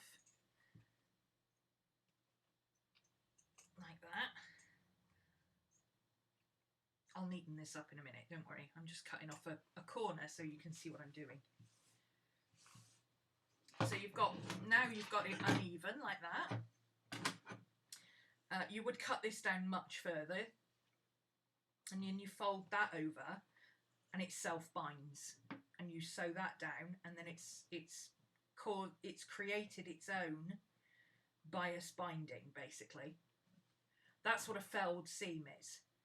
So you take the long bit, you wrap it round and you French seam it. So you tuck in the little bits and you French seam it. That's what I would normally do with something like this, because I like those kind of seams. I think they look really good.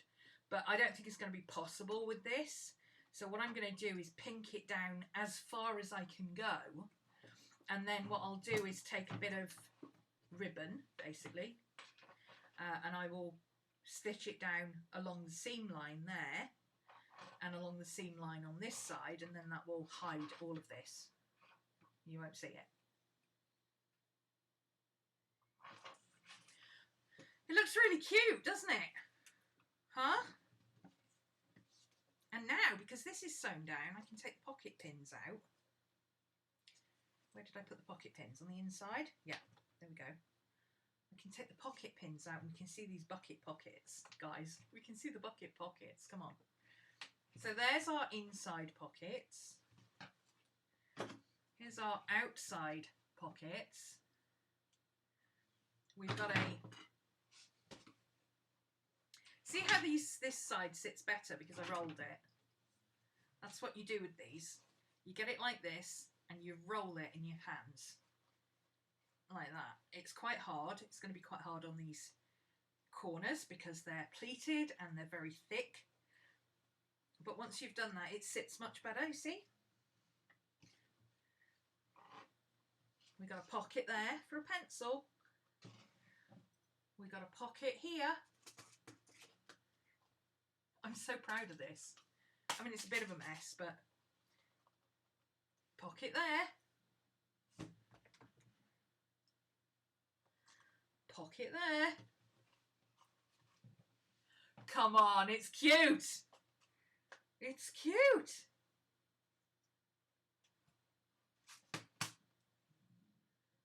Those are good sized pockets too. The pockets are pretty even actually. I did a good job on those pockets. I'm prouder of the pockets than I am of the band. I've got to say that. But so far so good. Ooh, ooh. Looks good from the front anyway. Now we're going to do the back. And I am resigned to just sewing this seam by hand. It's only going through 2 layers of fabric. It's just a normal seam. So we're going to sew that bit and that bit with that bit in the middle. And I think I'll sew that by hand. Because that's going to be a doozy. My seams don't match. I very carefully matched that up and they don't match. That's annoying because my zip is central, so what's wrong with this bit? Should I not have cut off all that? Maybe I shouldn't have cut off that bit. No, that still wouldn't have fit. So when I laid it out, it reached all the way up to here. But now it doesn't. Even with the bit I cut off, it doesn't. What the hell?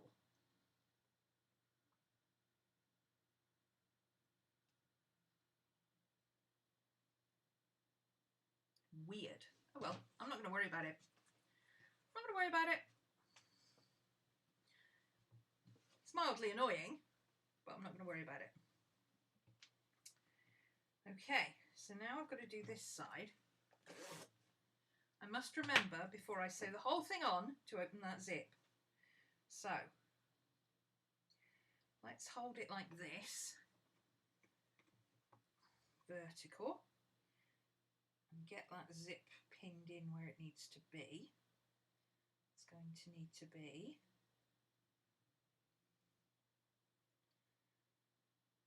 there.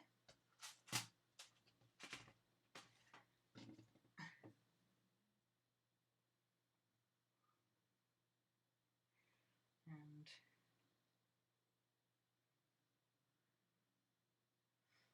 no, moved it again. Good. Ugh. Where's my line? There it is. It's going to be there. That's going to be there.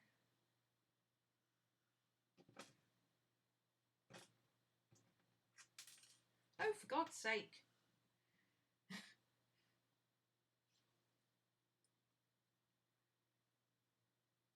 So that's that bit there. Pin this side as well, out of the way.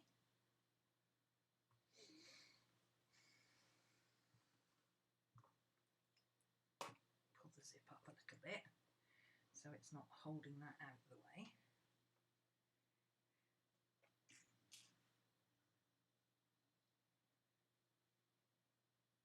There we go.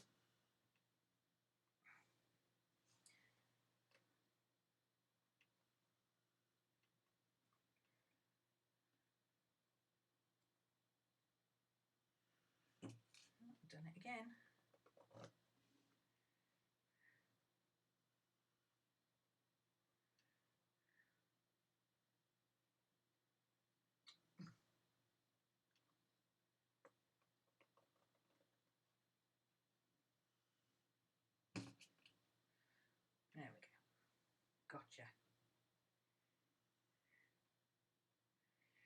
little bit annoyed that they don't match. But I've got a solution. I think I've got a solution. Maybe, I don't know. All right, so now that that's sewn tacked down there, shall I sew that down? Might be better off tacking that down actually, and then I've got the zip where I want it. Let's do that.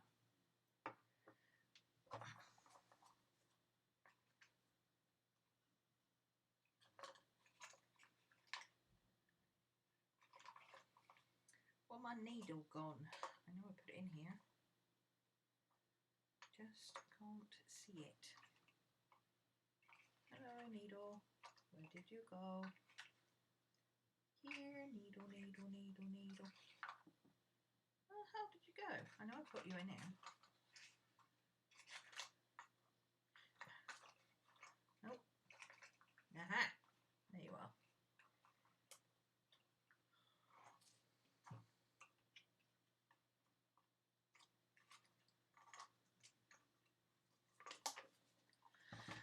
Whew. My brain hurts. See, this is the point now. I know how hard it was to sew one side. This is going to be even harder because I don't have as much freedom of movement. This is the point in the project where I say, you know what, I'll finish this tomorrow. And tomorrow never comes. So you guys being here is making me finish this. Because I don't get it very often. I certainly don't suffer with perfectionism. You know me, I do not suffer with perfectionism. But the fact that that zip is no longer central, even though I measured it very carefully to make sure it was, is really annoying me. And everything about this is saying, take it apart, do it again. Take it apart, do it again. Take it apart, do it again. But you know what? I'm not going to, because this is a practice run. If it doesn't work, it doesn't work. The worst thing that happens is I salvage the zip and I chuck the rest of it away. That was the whole point of doing this. So I'm trying to make my brain say, yes, but this is a practice run. This is a mock-up. Mock-ups don't have to be perfect. Mock-ups have to fit. And once your mock-up fits,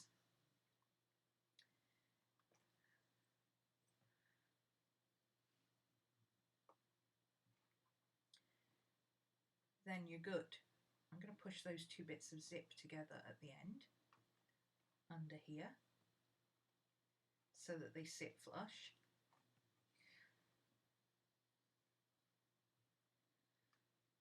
Rather than gapping open.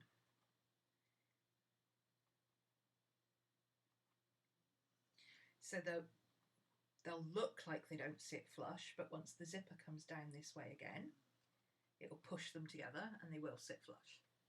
If that makes sense.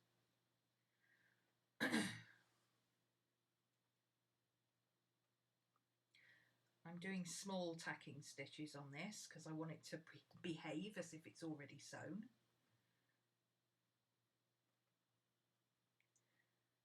So it doesn't shift about. That's the point of tacking things, so they don't shift about.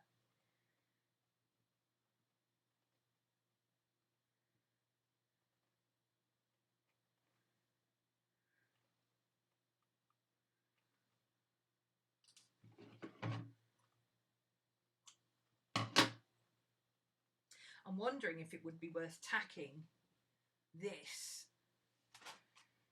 all the way round and fitting the corners that way, because I didn't tack the other side. That's okay, we're going to do the other side now, so you're going to see the other side done. So you haven't really missed it. You're going to see version 2. Proof of concept. The pleats are causing the problem, but for a mock-up, leave it like it is. Yeah, I'm not worried about the pleats. The pleats are an issue. I think what I'll do next time is I won't do these kind of pleats. These are gathered pleats, and I don't like gathered pleats because you can't guarantee that gathered pleats are going to lie flat. That's the whole point of gathered pleats. These two are a bit more like a box pleat, and these worked much better. So I think that's what I'll do next time, is just make it a box pleat rather than trying to gather it like this.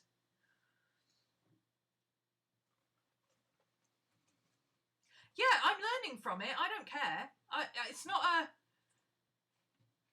I'm not in any way kind of, oh, it's a mistake, so I'm not going to do it. All I'm doing is fighting against my head saying, yes, but it's okay if this is a mock-up. Because I don't normally do mock-ups. I don't normally do drafts of anything. I just do it.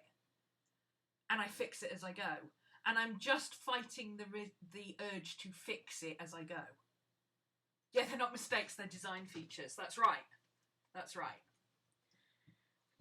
See, I'm thinking with this zip, what I can do, I've got plenty more of this fabric. And what I could do to make that feature, it needs to be about 1.25 inches thick. So what I'm thinking is I could put a band here so it's like a carry strap. It won't get in the way of the zip because it'll be nice and big to get out of the way, but it will just take that little bit of visual like that. It'll just take off that white visually, which means it'll look even though it's actually not. But then by the time you wrap this round, this will be so loose here. If I do it like that kind of thing, do you see what I mean? There'll be plenty of room to open the zip because this will get out of the way.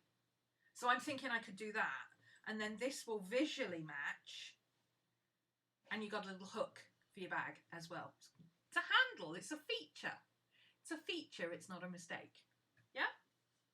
Work with the mistakes, not against them. What I don't understand, and I think this is part of the problem, at least half of my squirrels right now are going, but we measured it, and we measured it, and we measured it, and then we checked it, and then we measured it again, so why isn't it in the middle? Every step of the way I have checked and checked and checked and checked, and it's not right, and I don't understand where it went wrong.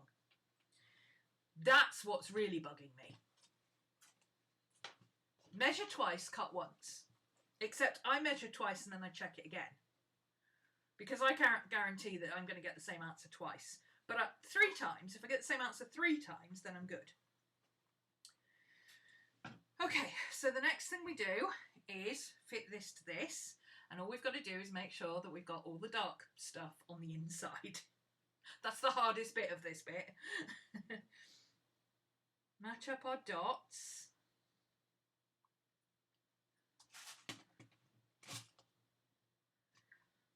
More pins. I put all my pins away, so I need some more pins.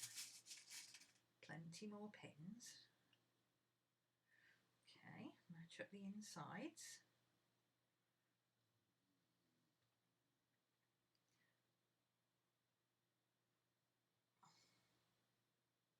And this time, to make sure that I catch that outer pocket, which is just a slight bit shorter than everything else, I'm actually going to make sure that I match the band to the shortest part. Can you see how one of the pockets is very slightly smaller than all the others? So instead of matching the band edge to edge, which is how I missed the pocket, I'm going to pull it down so that it matches the smallest seam. See, I've learned from the other side, doesn't matter, as long as it all catches. We're going to cover all this mess anyway. It's going to be okay. So all we've got to do is make sure that that matches there. So there's that one. This one needs to match that bit there. Again, match the band to the shortest part. This one's a bit easier because it's only 2 layers. Okay, that's that bit there.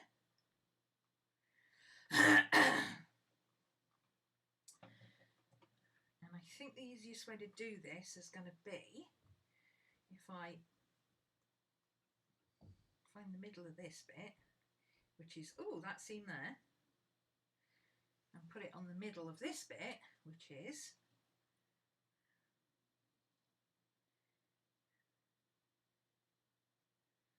that bit there.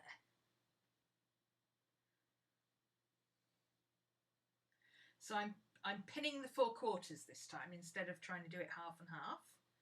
I'm pinning all 4/4. Now this bit, see, that bit's too short. I would have missed that bit.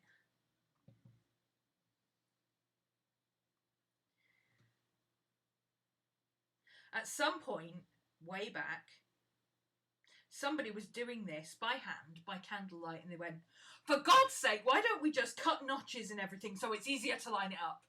And thus, the dart was born. Or the pattern dart, rather. Not darts as in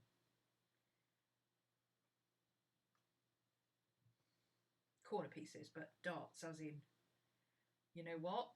Let's just mark where the centre points are. Okay, that works. That's going to be a little bit tight. So one side is lying flatter than the other. That's weird. Maybe I got too much fabric on this edge, and that's why. That's possible, isn't it? Okay, so let's take this bit now. Because these bits are the middle, so we know if we pull on that, we get the middle of the triangle, right? So there's the middle of that bit. And there's the middle of that bit. And that goes to there. And then we've just got to finagle the corners together to make sure that everything fits.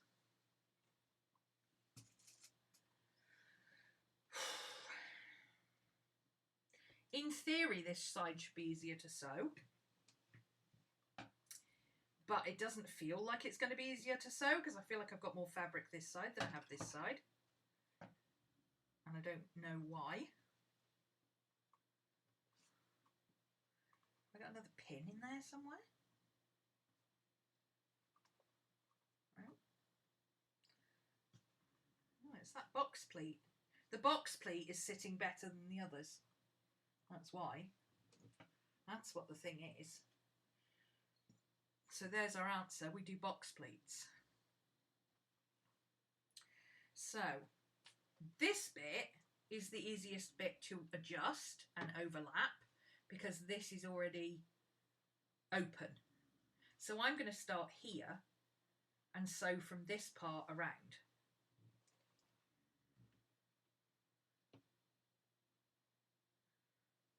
See, this part isn't going to have any pleats in it.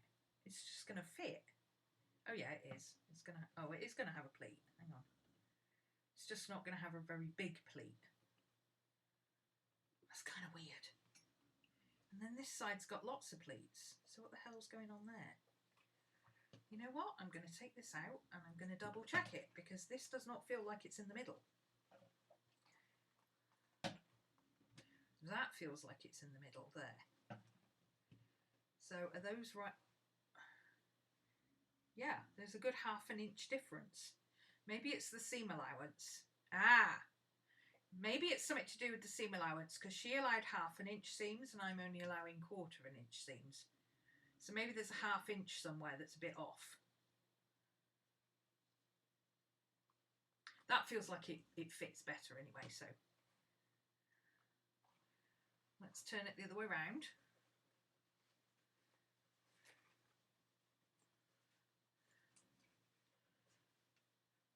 Because the most important part of this is the zip.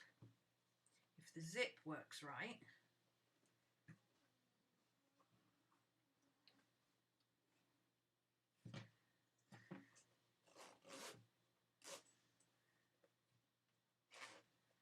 yeah, so that fits perfectly.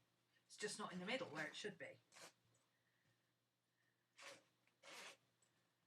Fine, okay. So I don't know what happened there. Something went a little bit off. It's probably the corners. I don't really care. It'll match now. Whatever!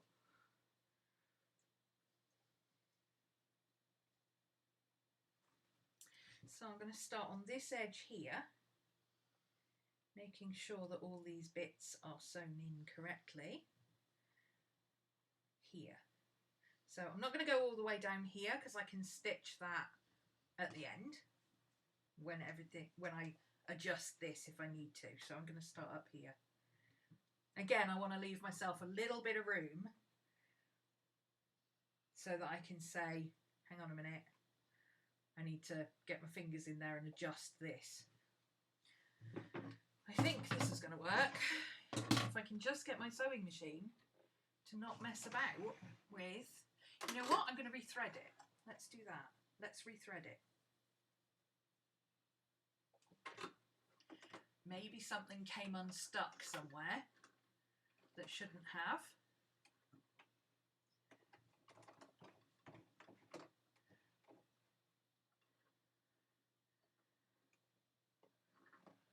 Let's rethread it and see if that's something. Because I didn't rethread it after I changed the needle. Maybe there's something about changing the needle that caused it to go a bit weird. Come on, get in there. You never know, do you? Oh, that feels really tight. That's not flowing freely.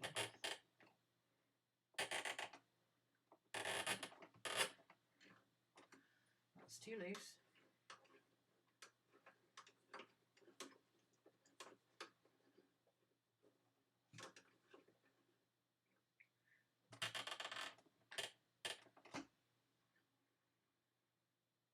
Feels better. I'm going to go with that. I think I'm going to have to look up the instructions to see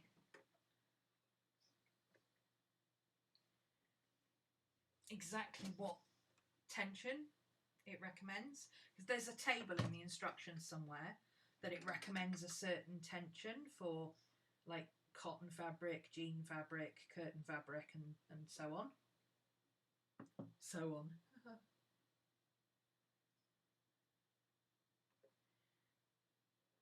So I think maybe I need to look at that, because technically what I'm doing is sewing jeans with a lining.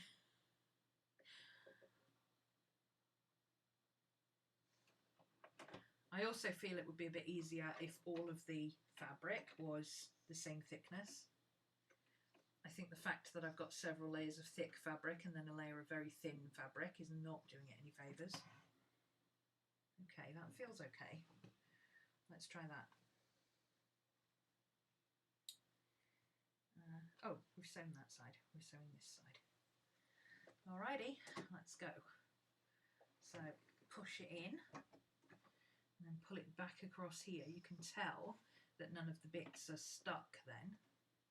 And I'm not going to go all the way to the edge. I'm going to give it a little less seam allowance on this side. No, I'm going to give it a little more seam allowance on this side so that it's easier to see what I'm sewing. I think I didn't give enough seam allowance the last time, and that's partly why I missed some of the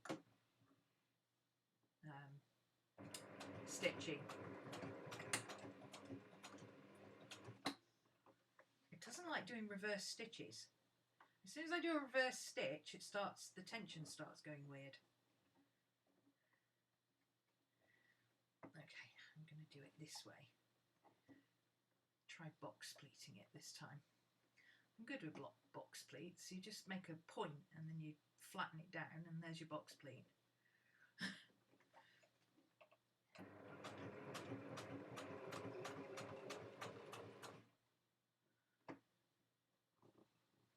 What I have learned that is interesting, especially as a driver, and if I may say so, a damn good driver, is that when you panic, you tend to put your foot down.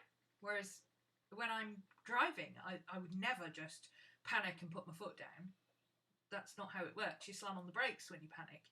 But with this, it's almost automatic that you panic, you put your foot down. But then you're going faster, which makes you panic even more.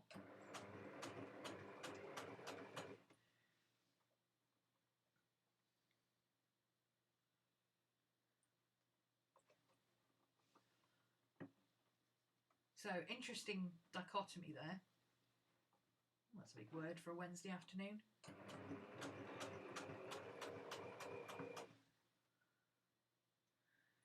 Make sure these are lined up properly. Oh, I'm going to have a bit of a gather there, but that's okay. It's on the inside, it doesn't matter.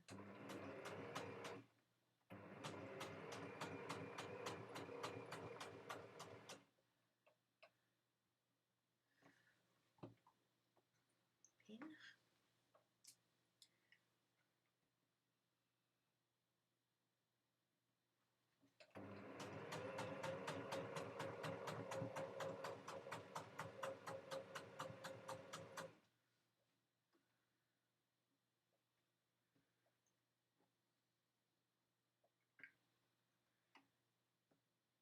Box plate.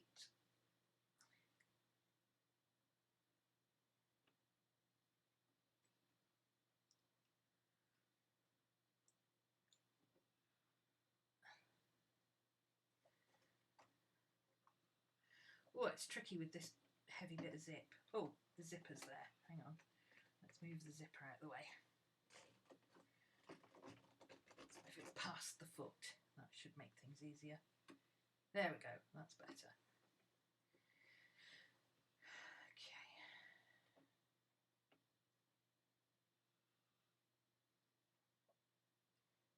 So this time, instead of doing gathered pleats, which is, you know, bending it and bending it and bending it, what I'm doing is pulling up the excess and then flattening it so it makes a box pleat like we have on the front.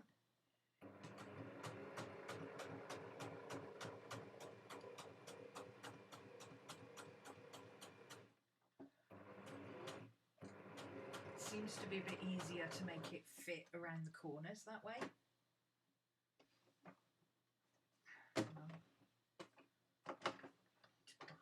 That up a bit.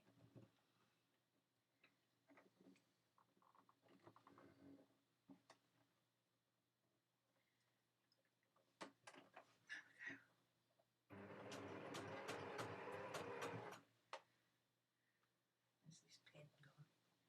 It's on the inside. Ugh.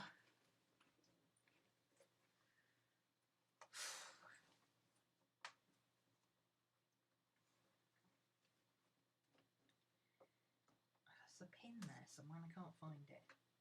There it is. Oh, I'm sorry. Did you have something to say?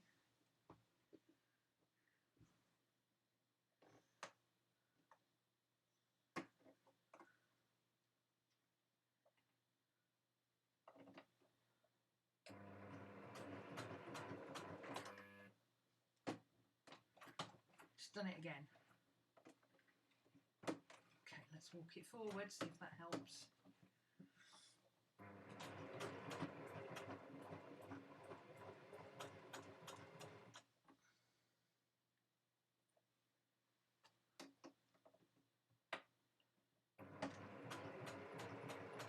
Seemed to help.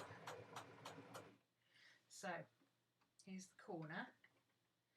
So I'm lining it up here and here. Here's the excess.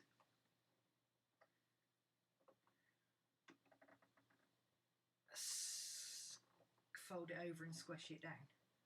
So we've only got two pleats and they go one that way and one that way. That's what I'm doing.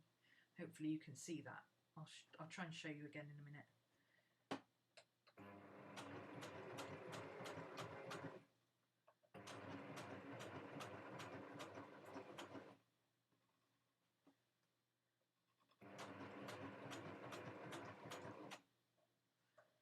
This bag's going to be more round than square by the time I'm finished.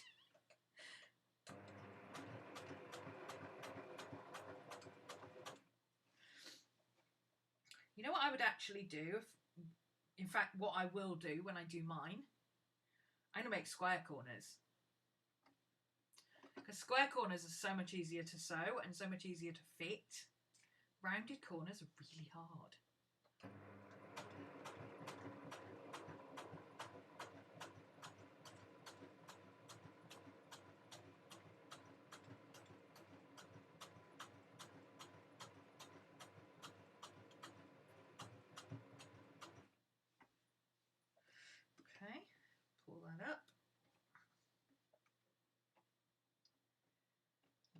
Straight there, straight there.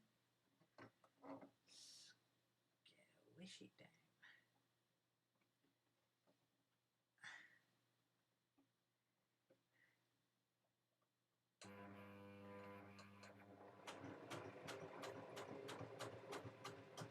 If you're wondering why I didn't pin these corners in the first place, it's because when you start sewing it, all the pins start pulling all the fabric. I've done this before on these kind of things, even with the hand sewing, it will pull the fabric funny, and then you take the pins out and nothing matches. So that's why I'm pushing it into place, so I can adjust it as I go, rather than trying to fight with pins that are holding it in a specific position. There's a pin there as well. Where is it? There it is. So let's get these bits out of the way. Got my at the other end already. I'm at the other side already. So all I've got to do now is make sure I hold these bits flat and these bits flat. So I only need like another 5 or 6 fingers. Yeah, I know, that's what pins are for.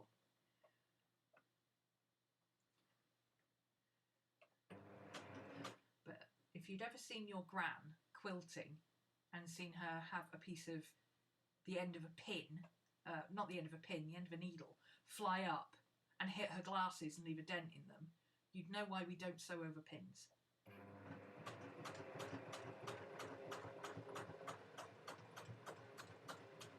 Okay, so surprisingly that actually matched up at the end, so no finagling needed there.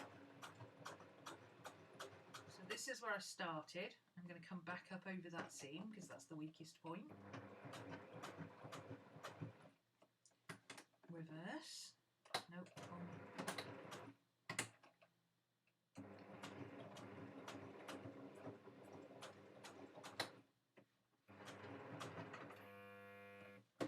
Walk.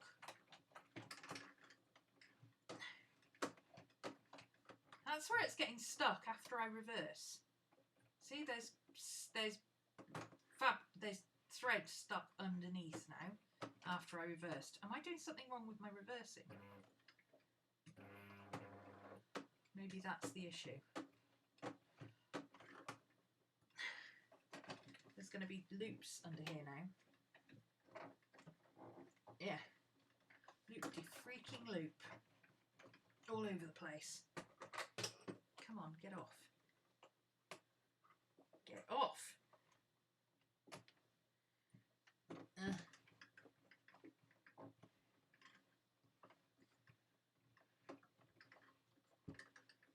Come on, why are you not turning?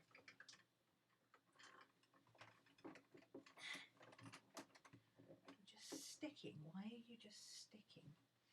Why are you not turning? Ugh. Okay, I've got a jam.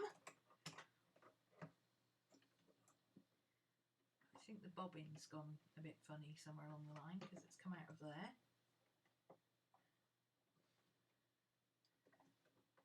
Did it stop picking up the bobbin for some reason?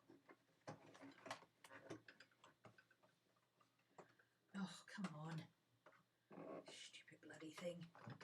There we go. Yeah, look, loads of loops. Told you, I could feel it. I knew it was happening. So what's... Is it caught on something there?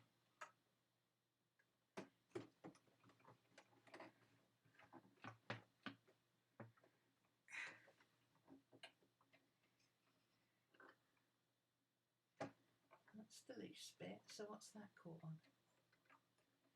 It shouldn't be caught on anything. So why is it caught? Why is it... there we go. I was stuck on something. That was weird.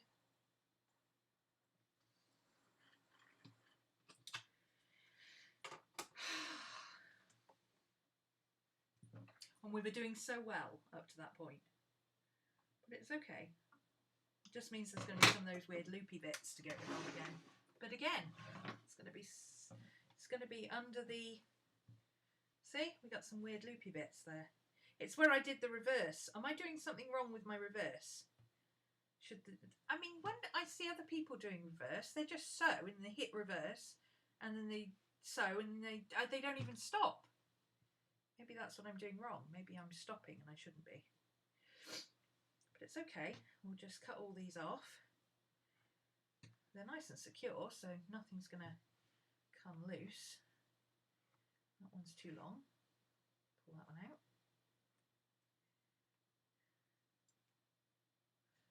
Yeah, nothing's going to come loose. It's all really tight. So I'm just going to cut them all off and knot them up. We'll knot them up and then cut them off.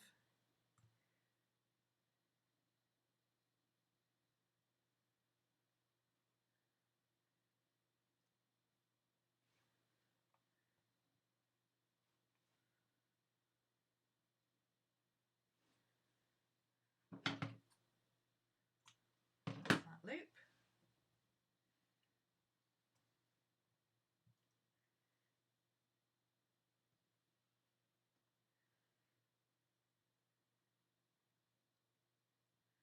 So there could be multiple things going on here. It might be the bobbin of the bobbin tension. It might be the tension sewing through different layers of fabric, because we're going from like 9 to 4 to 2 to 9 to 4 to 2 and back.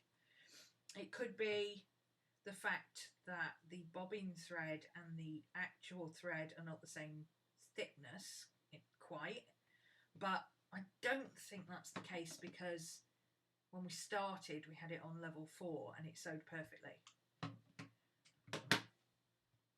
So I'm not sure what the problem is, but I am sure we'll figure it out. That's secure. And then this end, that's loose. That shouldn't be there. That shouldn't be there. Another weird loopy bit here. What happened there? Oh, that's just an end. Okay. That's fine. So that seems to be okay. Well, it seems to have sewn. I mean, I've got a bit of a problem here. Can you see how, oh, you can see the stitching. There you go. Can you see how it goes a nice curve there? But then this side, it went a bit wonky and it came in really, really tight. So the seam allowances aren't the same on each edge, which means the overall squareness is not going to be the same. It's going to be kind of square on one side and slanted on the other. But at least it matches the other side. There's that. Also, when you put it flat, the top matches, the top flattens down together, but the bottom doesn't. So, yeah, we've got a bit of an oops there, but I think we'll be okay.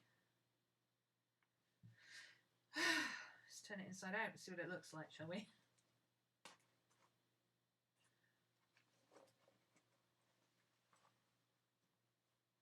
You changed your needle and it's working. Yeah, I changed my needle way back. I changed my needle to a quilting needle way back before I started doing all these extra thickness seams. So I'm pretty sure it's not the needle. The needle is not having any trouble. The thread is having trouble. The needle is not having any trouble. Now it's not going to sit straight yet because I've still got all this stuff in there. So, but that is my pouch. It works. And it doesn't look as bad on the outside as it would appear to look on the inside. I gotta say, it looks a lot better once you turn it inside out, or the right way out.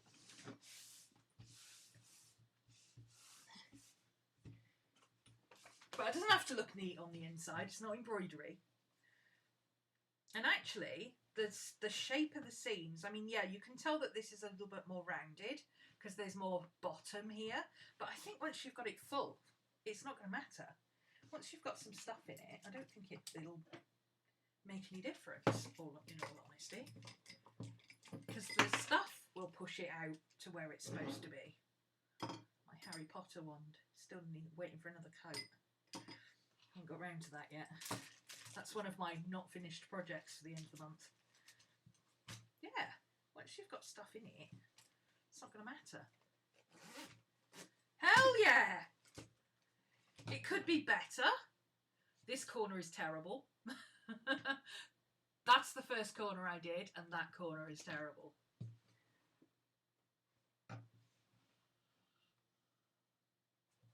I'm tempted to unpick that corner and re-sew it because it doesn't even sit right. This corner is not much better. So this corner is the problem. The other three corners actually look all right. Do you see the difference between the box pleat and the gathered pleats? Okay, so gathered pleats look like this, where they lay one on top of the other, but a box pleat looks like that. So when you put the two bits together, they actually kind of close in on each other, and then you open it and there's the box. Whereas these just kind of stretch and sit funny. So yeah, I think when I do mine, I'll do box pleats. I may unpick this corner and re-stitch it by hand just to make that sit flat, because that is kind of annoying. But other than that, I think it's okay. For a first attempt, I think it's not half bad.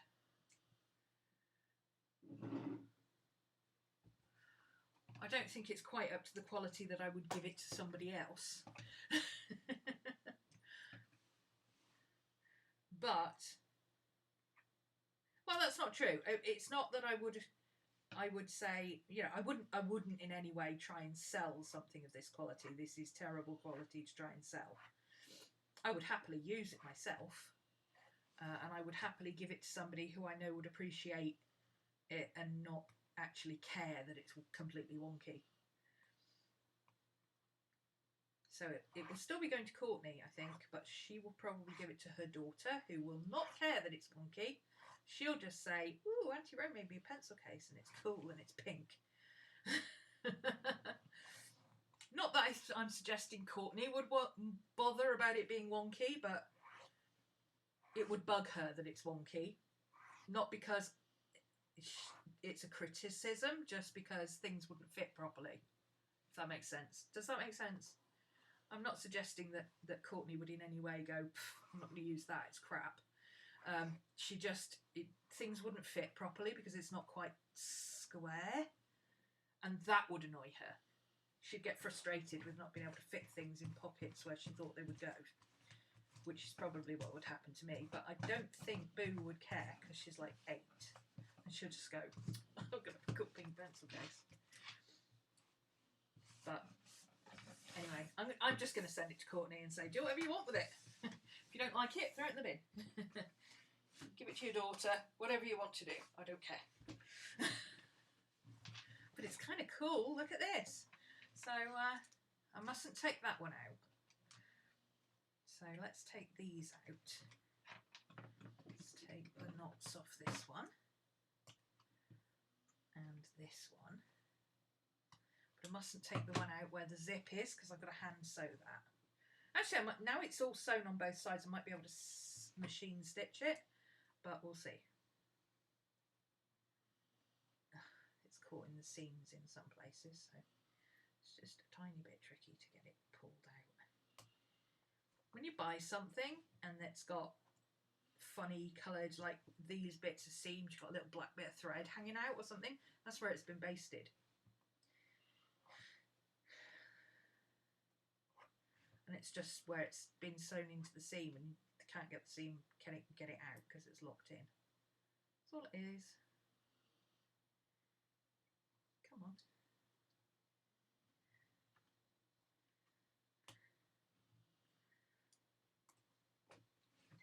Okay.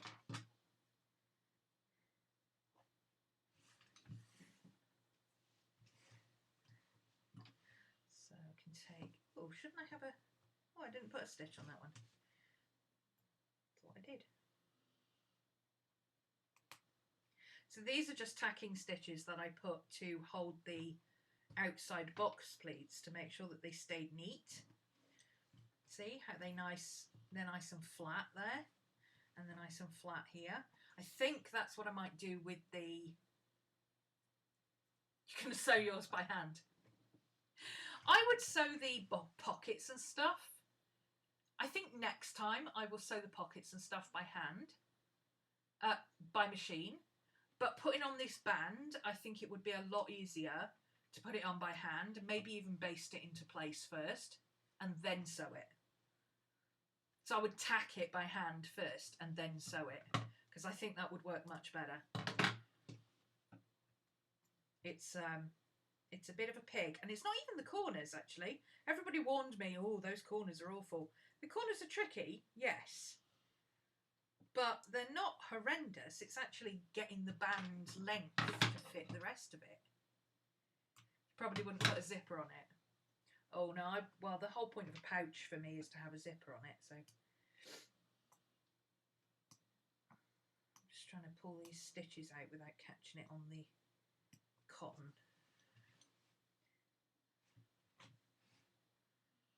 I'll do those first. You can see where they are. There we go, and then these are down under here.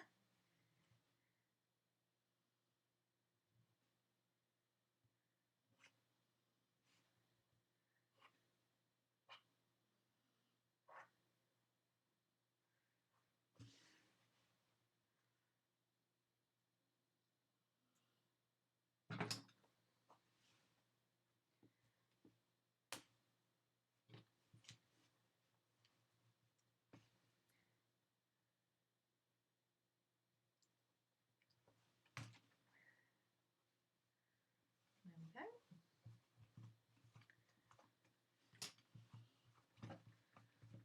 Perfecto Patronum, mate.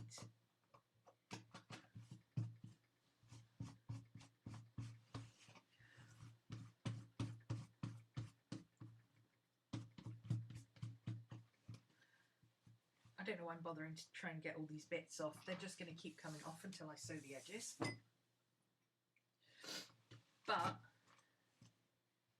there we go.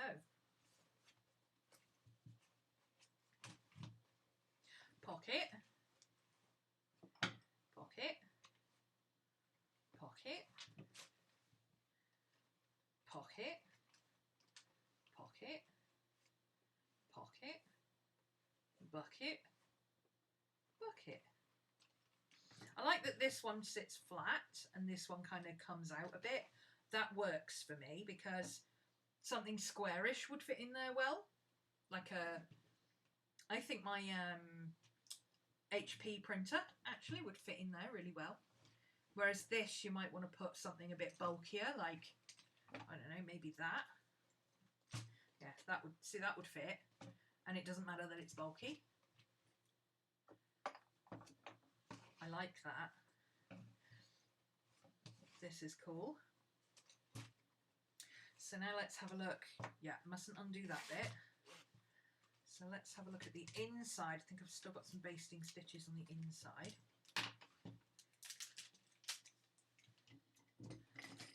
I'm really proud of this.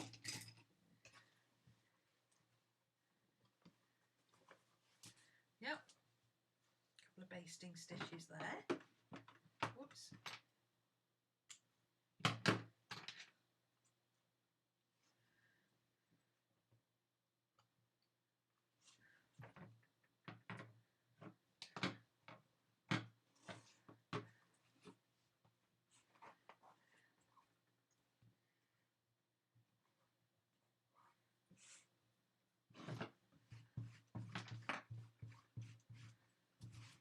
Again, I'm taking all these bits off. I don't even know why, because I'm going to cut these bits in a minute, which is going to make even more bits. Okay. Make sure there's nothing here. Those are the bits that I need to keep. This side can go.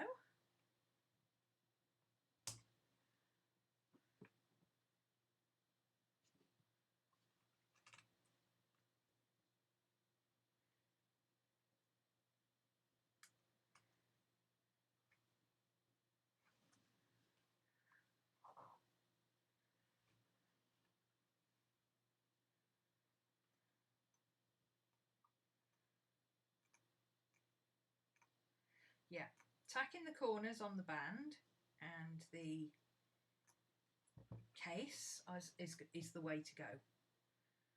At least tack the corners, and then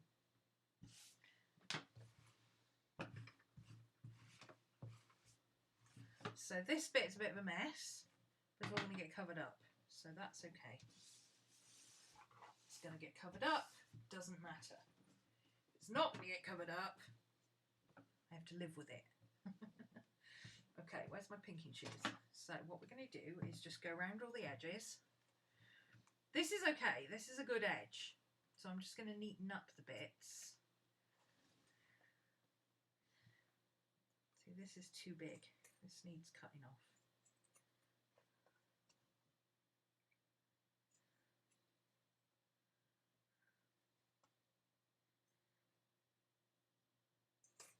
I think it's mostly going to be the corners.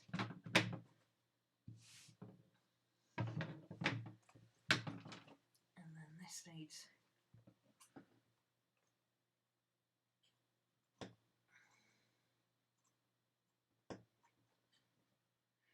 The other reason for doing this is, of course, when you lay the band around it.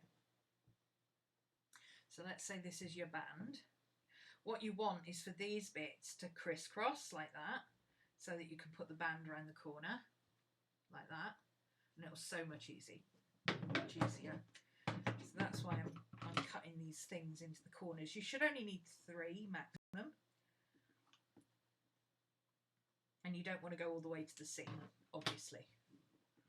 I hope that's obvious. So this bit I'm just trimming it off even.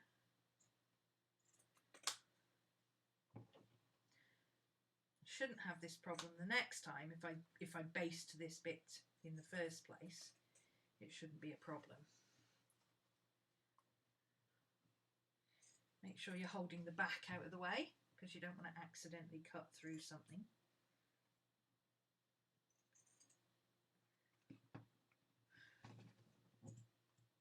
There we go.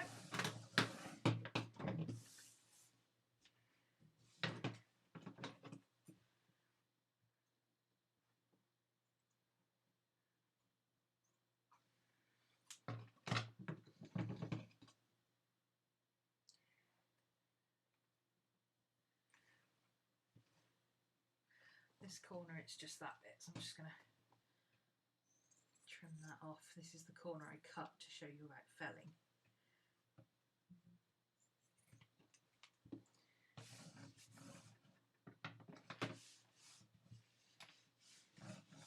I think square corners will be so much easier. Okay, where are we? We're around here. Which corners are we cutting? Those are cut. Those are cut. These are the ones I'd already cut. I'm just cutting off the excess.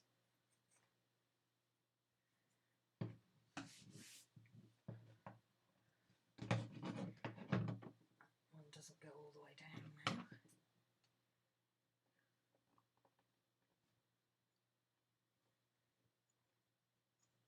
Go. This is fine. This corner's okay.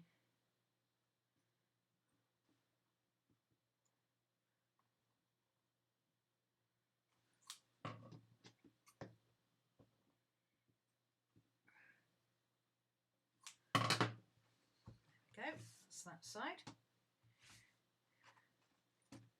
Let's start at this bit, and then I know where I've got to. Okay. So this is too much excess on this corner.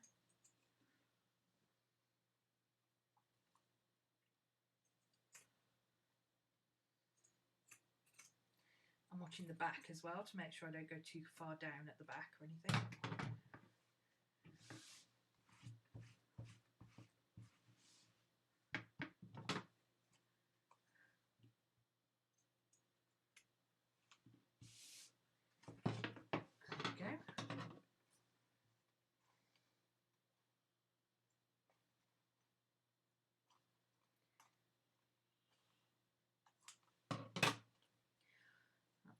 Even enough. this is not even at all. I have to cut this side because it's shorter at the back.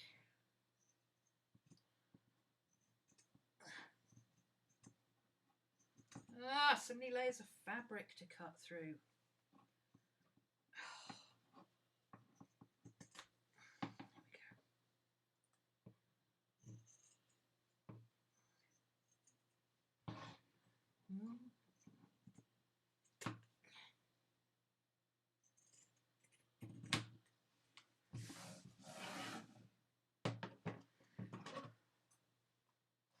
No, that one's got the corners. That's the one. Oh, that one's got corners as well. Where's the one I just cut? Oh, it's this side.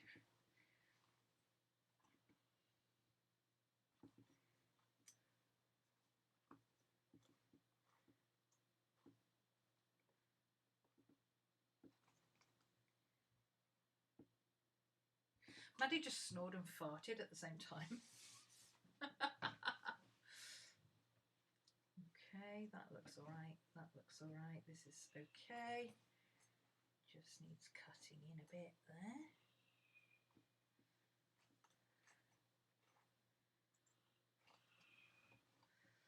Let's take that little bit of bulk off there.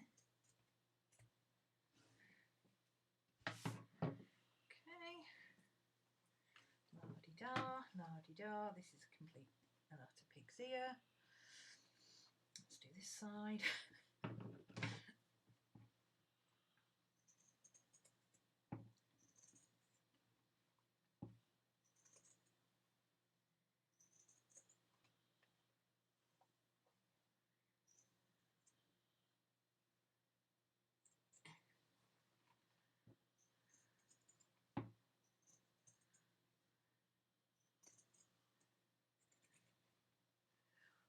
This is the second side, so it's the bit that didn't all match because it basically had a waterfall effect by the time I'd sewn it all together. So I'm okay with this bit needing cutting down. I kind of knew that was going to be the case.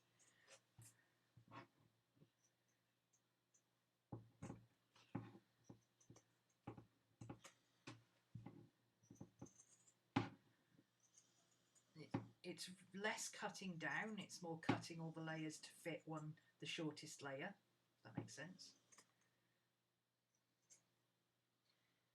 Rid of that bulk. Once again, I'm covered in pink bits. So I've got two corners to put slits in. Those have got slits. This has not got slits. Oh, it's tricky with this thick front piece because there's so many layers. It's a bit tricky to cut through and not accidentally cut all the way up into the seam. So if you're doing this, be careful that you don't accidentally go chomp straight into your pouch, because then you will cry.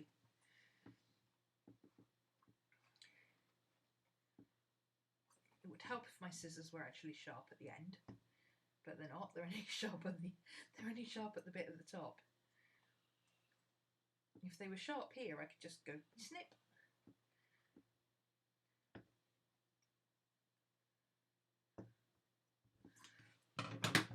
Okay.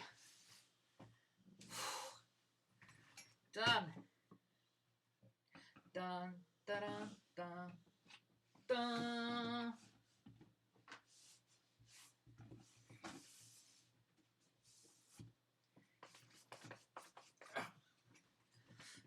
Okay. That was hard work, guys. I'm not gonna lie. But I do feel like I can do it better next time. I think having stiffener would help. And I think tacking these corners into place and making box pleats or doing it as a square corner would also help. I think in terms of the pattern, it would have been much easier to do it like when you sew a chair arm. So instead of having these rounded corners, you cut the corner square and you mark the rounded bit so that you fit the straight bit to the corner, and then you trim off the excess. I think that would have worked a lot better, because trying to sew around these corners, that's hard, man. That is hard. And inside we've got 2 pockets here and a pen pocket. We have 2 pockets here. We remember to leave the zip open so we can turn it inside out. And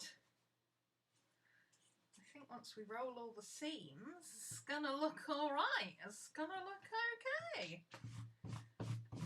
I do, of course, still need to stitch this bit across. But yeah, I'll hand sew that. I'm not even going to try and get my sewing machine on there to try and do that bit. It's just not even worth trying. I'm just going to hand sew it. Also, it'll be easier to sew it with the zip shut so that the zip holds flat, which, as you can see straight away, you're not getting a sewing machine in there, are you? So, of course, it's going to be easier to sew this down flat, turn it inside out, close the zip, and then sew the inside down flat. Yeah, I would on mine. On mine, I will allow more of a seam allowance and do a felled seam on the inside. Because this is horrible. And I don't think it's even going to look that great with binding on it, in all honesty. I mean, it might look okay with binding, but I don't know if I've got any binding though. I might have to get some grosgrain ribbon or something. I thought I had pink ribbon like this. This is grosgrain ribbon with the big, you know, when it feels woven. So in theory, that should be fine. It's just a case of sewing that along that edge and sewing this along this edge and hiding all those bits. See, bits like this, they'll just get tucked in and sewn in. You won't even see them. It'll look perfectly fine. So I'm not worried about how awful the seams inside are. They will hold, because everything where I made a mess of the seam, I've double, triple sewed it, so I'm not worried about the integrity of the seams. They just look a mess. But I kind of expected that to be the case. I'm surprised there aren't more seams that look a mess, in all honesty, because I'm not good at even sewing straight seams. But all of these seams look fine. It's just these ones that are hideous, and those are the ones that you're not going to see. So, I mean, these obviously look hand sewn rather than, but they look okay. There's nothing wrong with these seams. Look, they're even neatly felled and everything. They look fine. So I'm okay with that. I'll be more okay with it once I've got rid of all this and hidden it. But I don't seem to have my pink grosgrain ribbon. I might just buy a heap of white, because I can always use white. And I can use white on mine. Because I think what I'm going to do with mine is use a lighter fabric on the inside so that I can see. Because one of the things that bugs me, and it's weird because I love black, but one of the things that bugs me about black stuff is that the inside is always black. And that's kind of annoying because you can't see anything. So I think I will use a lighter fabric on the inside. I've got several really nice fabrics that I can use. I've got all of these and more. All of these batik type fabrics. There's no reason why I can't use more than one type of fabric. Because they do a patchwork one now, don't they? Ooh, look at that purple. That's nowhere near enough of that, which is a shame because that's really cool.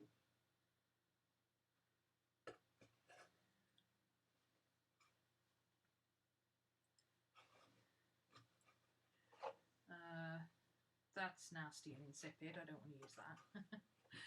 There's light and there's light. This is really pretty, but I don't have enough of it. And it's a bit bright anyway. I don't think I want bright orange. Look, little hedgehogs. Little hedgehogs. Again, nowhere near enough of this, but isn't it cute? It's just the most adorable fabric ever. Yeah, I've got nowhere near it. None of these are big enough. That one might be, but I'm not using that. None of those are big enough on their own, but I might be able to mix and match them. I need to get some white grosgrain ribbon. I've also got, of course, this and this, which is what I picked out in the first place. And I've also got these. I mean, there's not really any reason why I couldn't use something like this on the inside with the black stripes. That's quite light because it's got so much white on it. I don't want to use something like that because it'd be too dark, and I don't want to use spots with stripes. That will drive my eyes crazy. This is really cool. It's coffee dyed fabric, or coffee printed fabric. It's got Latin words all over it. But I think it'd be kind of a shame to use this as inside fabric when it's so pretty. And I like it so much, and it's all Latin and cool. I think this is more of an outside fabric. In fact, this would make a really nice book cover. So I might hang on to that one for something else. It's more decorative fabric, I think. I've got this. This is a nice, well, I say nice, it's beige. It's beige, come on, it's beige. It's beige. I don't think I can handle beige. I mean, it was nice when it was going to go with this fabric. This fabric and this fabric together look really good. That would look really nice together. But this on its own with black and white, I think would just be beige. Might have to buy some lining fabric. I've got some more down here. Hang on. Get my... Oh, pull my thing out. It's all on wheels, but the wheels face the wrong way for me to just pull it. Okay. What have we got this side? So we've got... Here we've got, oh, pretty bunnies. Nowhere near enough of that, but look at them, aren't they pretty? Cute little bunny fabric. This would be awesome to take apart and use as patches for something. That's why I haven't cut into it, because I like the bunnies. I've also got more bunny fabric, because this was going to go with this, you see, originally.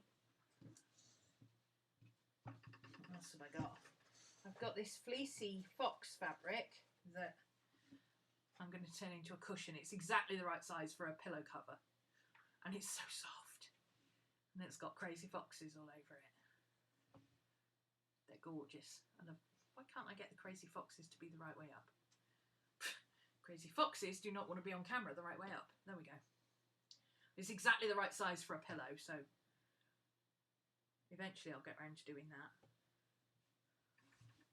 Oh, it's so soft. Yeah, that's the end of my large fabric stash. I don't have anything else that's large enough. So I might have to buy some inside fabric, but that'll be cotton, so that'll be cheap. The canvas I bought was only $1.99 a metre. Was only no, $3.99 a metre. So the canvas, the cotton, will be much cheaper.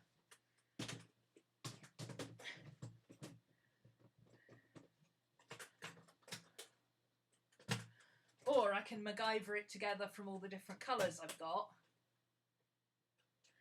Whoops.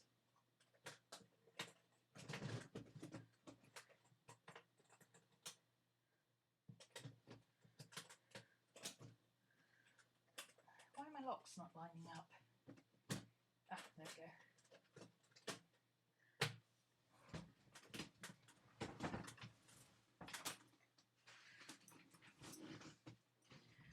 I've also got lots of salvaged clothing and curtain fabric and stuff like that. So I might be able to find something of that. Whoops. Sorry. Might be able to find something like of that will work. There we go, sorry about that. I've got some very pale blue that would work nicely with that fabric. I'm just wittering now, aren't I? I'm decompressing because that was really hard.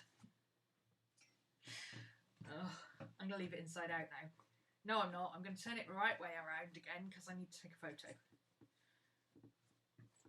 So, how about we load it up with some stuff. I'll put these back in because they held it heavy, so it sat straight. Let's put that in there. That should fit, I think. Yep. Let's put my phone in that pocket because I already know that fits. I used it before. All those notifications on my phone. I don't answer my phone. People should know this by now. Let's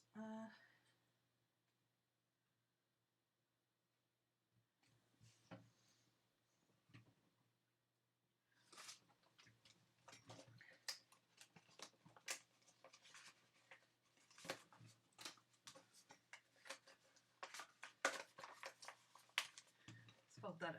Put it in that pocket there so it looks like it's got something in it. There we go. And a pen. Oh, pencil. Oh, that pencil's too big. I need a shorter pen. A shorter pen. There we go, that one will do. That's much better. Ta-da!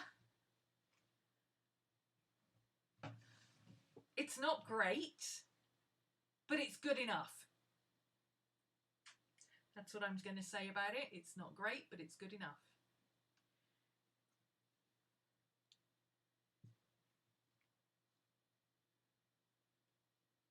Do you know, I was just thinking that, Sarah. Yeah, if you sewed it with the seams on the outside, you could turn the outside seam into a feature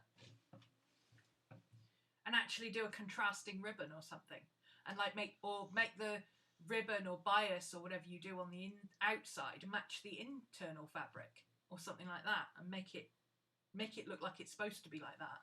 I might do that, because actually sewing these pockets would have been so much easier if these pockets were on the outside and I could see them. Because the inside lies very flat because it's only one pocket and it's flat. It's 2 layers of fabric and they're already sewn together. So I think sewing that way and sewing it onto the outside, I think it would have been much easier, and then you could sew the binding on the outside and it would look like it was supposed to be a feature, and the inside would be really neat and not get caught on anything, and you wouldn't lose things in the bits. And the decorative stitches, I love them. I was a little bit worried initially because when I looked at this and this, it kind of clashed, and then there was crisscrossing seams, and then there was... But actually, of course, once you put stuff in the pockets, you can't see those. All you can see is the stitching on the front. And then this zigzag kind of matches with this zigzag. I think if these two had been the same colour, it would have been better. But other than that, I think it looks okay. And I think I'll take advantage of the fact that this is not stitched down yet to fit in some kind of a handle. So I might even use this, to be honest. Just sew it that way out and turn it inside out. So it would have an edge, a proper edge on both sides. Let's just fold it like that for now. So it would look like that. And then I could sew this sort of half in or a quarter in there to give it a little bit of extra stability. But I think having that sewn on there, apart from the fact that it would hide the zip once you've got it closed, it would also make it a handle. And visually that would take off the white of the zip on this side. So visually it would match. So I think putting a little handle on it or a hanger, or, you know, a little loop would be useful. And this won't get in the way because this is just, you know, you can still get your hand in there to open it. That's not an issue, as long as this is long enough. I could even do it out there, so it's on that seam. Doesn't have to be right in up to the corner here. It can be kind of tacked onto the side of the zip. So I'm so proud of myself. I did it. Didn't do it exceptionally well, but I did it well enough. And well enough is good enough as far as I'm concerned. Not at all bad for a first try. I've learnt a lot. I've learnt what not to do and what to do next time. I certainly know that cutting it out next time is not going to take me 3 hours. Because I know what I've got to do, and I know how many pieces I've got to cut and what it's going to look like and where everything's going to go. I think the major thing would be with these pleats, like I say, instead of doing the gathered pleats, I'd do a simple box pleat like that. Yeah, I like the idea of having a handle on it, especially with the zip being up here, covering the zip, so you'd carry it that way. So everything would be secure. It would be nice and easy to grab it in and out of your bag that way.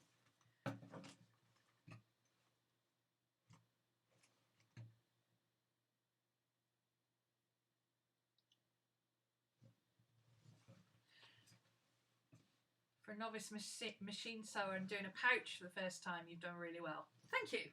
Yes, that's the combination of the two. I could have sewn this easily by hand. I can sew stuff on a machine, like quilting and doing a basic skirt or something like that, not a problem. But doing this has been a challenge.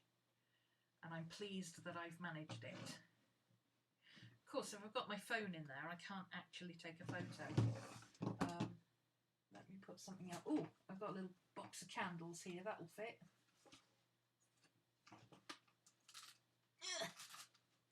A box of candles or a box of cards? Oh, that won't fit actually. That's too big. That won't fit either. That might. No, but my cards will. Let's put my cards in there. There we go. Just so you can see what see the pocket, as it were. So let's take a photo.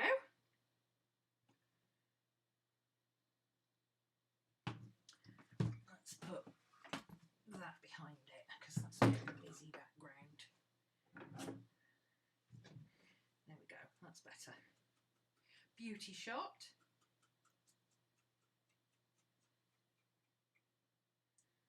Front.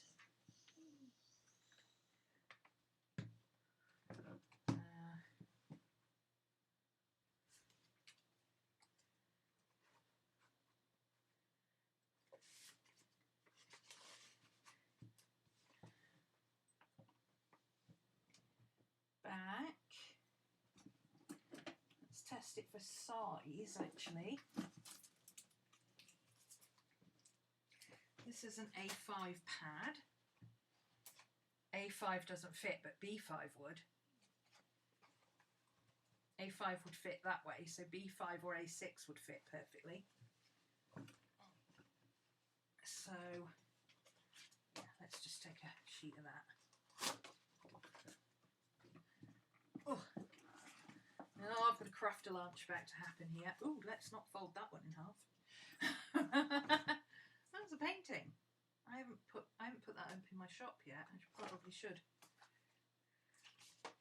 I'm going to be adding some stuff to my shop soon on my site.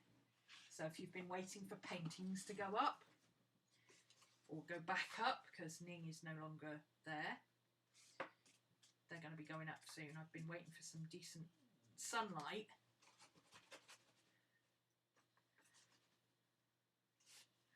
Let's do something a bit different with that. Let's do that, and then let's put, what can I put in that pocket? Let's put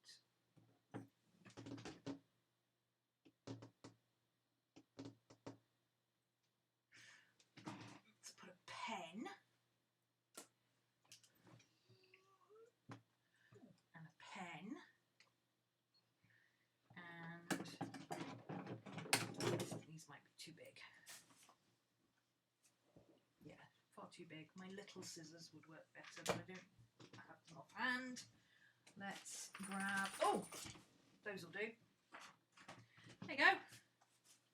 Beauty shot.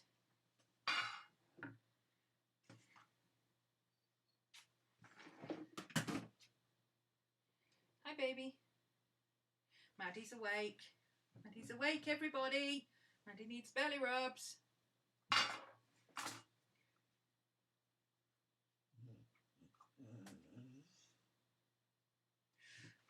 Ta-da! What am I using to make my site? My site's on Wix. It's 20 quid a month and it's so much easier than any other site I've used. And my classes are all on Trello because it's very visual. And everything works, it looks like a pin board with lots of index cards stuck to it, which I find very visually appealing. Hey, baby! Doesn't his Maddie want belly rubs? Oh, she's wandered off.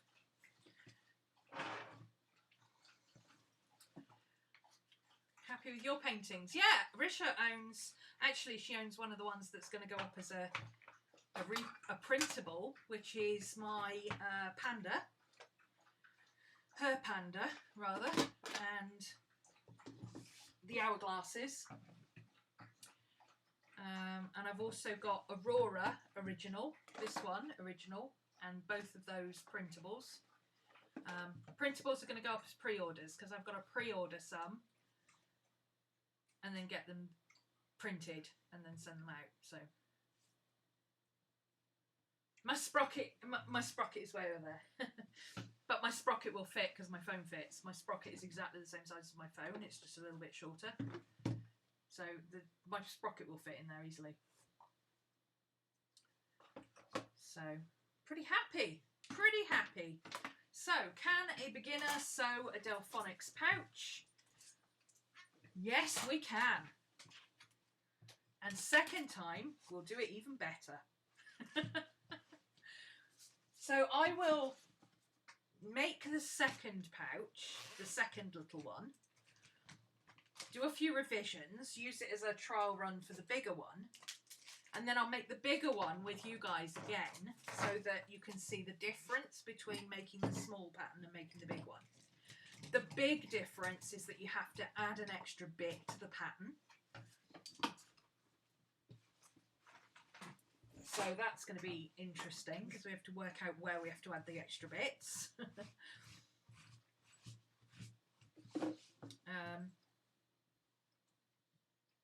Yeah, it's a little wonky, but it's not horrendous. Once you've got it all sorted out into, like, once you've got stuff in it, you're not really going to notice that it's a bit wonky because putting stuff in it makes it wonky. So yeah, tacking the corners is the big one. I would tack the corners. In fact, I might tack the whole band in place first by hand and then sew it, rather than trying to adjust it and sew it as I go. So I'm going to do some finishing bits. I'm also going to put a little, it has a little tab on this, doesn't it? I was going to put, I've got some white canvas, and just a small piece of white canvas like this. I was going to put it on here like a little label, and I thought I might stamp a black cat on it, because I know Courtney loves black cats. Or I might even just sew a black cat onto the pocket, which I would put a bit of interfacing on the inside and sew it, and then do the embroidery, and then stitch a patch onto the pocket inside. But that would be much better done before you sew it all together. If you're going to embroider something, you want to do it before you sew it all together. But I've got some iron-on patches and stuff like that that I could use. I might even have a black cat, actually.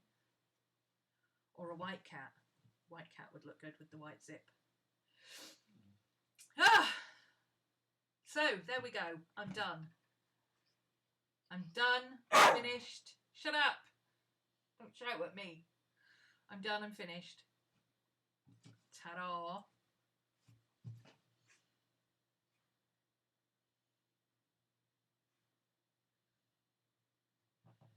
You've done the basic landing page with Notion. Yeah, Notion is a wiki.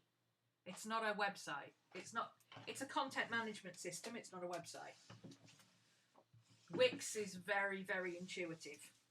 And I think there's a trial. There's a 7-day trial, if I remember rightly. I'll have a look on mine. There might even be an invite thing that gives you a 7-day trial. If there is, I can shout you on Instagram and let you try it. Rho out. Absolutely. Rho is out. I'm tired. I need to go and decompress and eat. Have a good evening, everybody, and I will see you all again very soon. And when I can find my pen, I will finish what's going on here.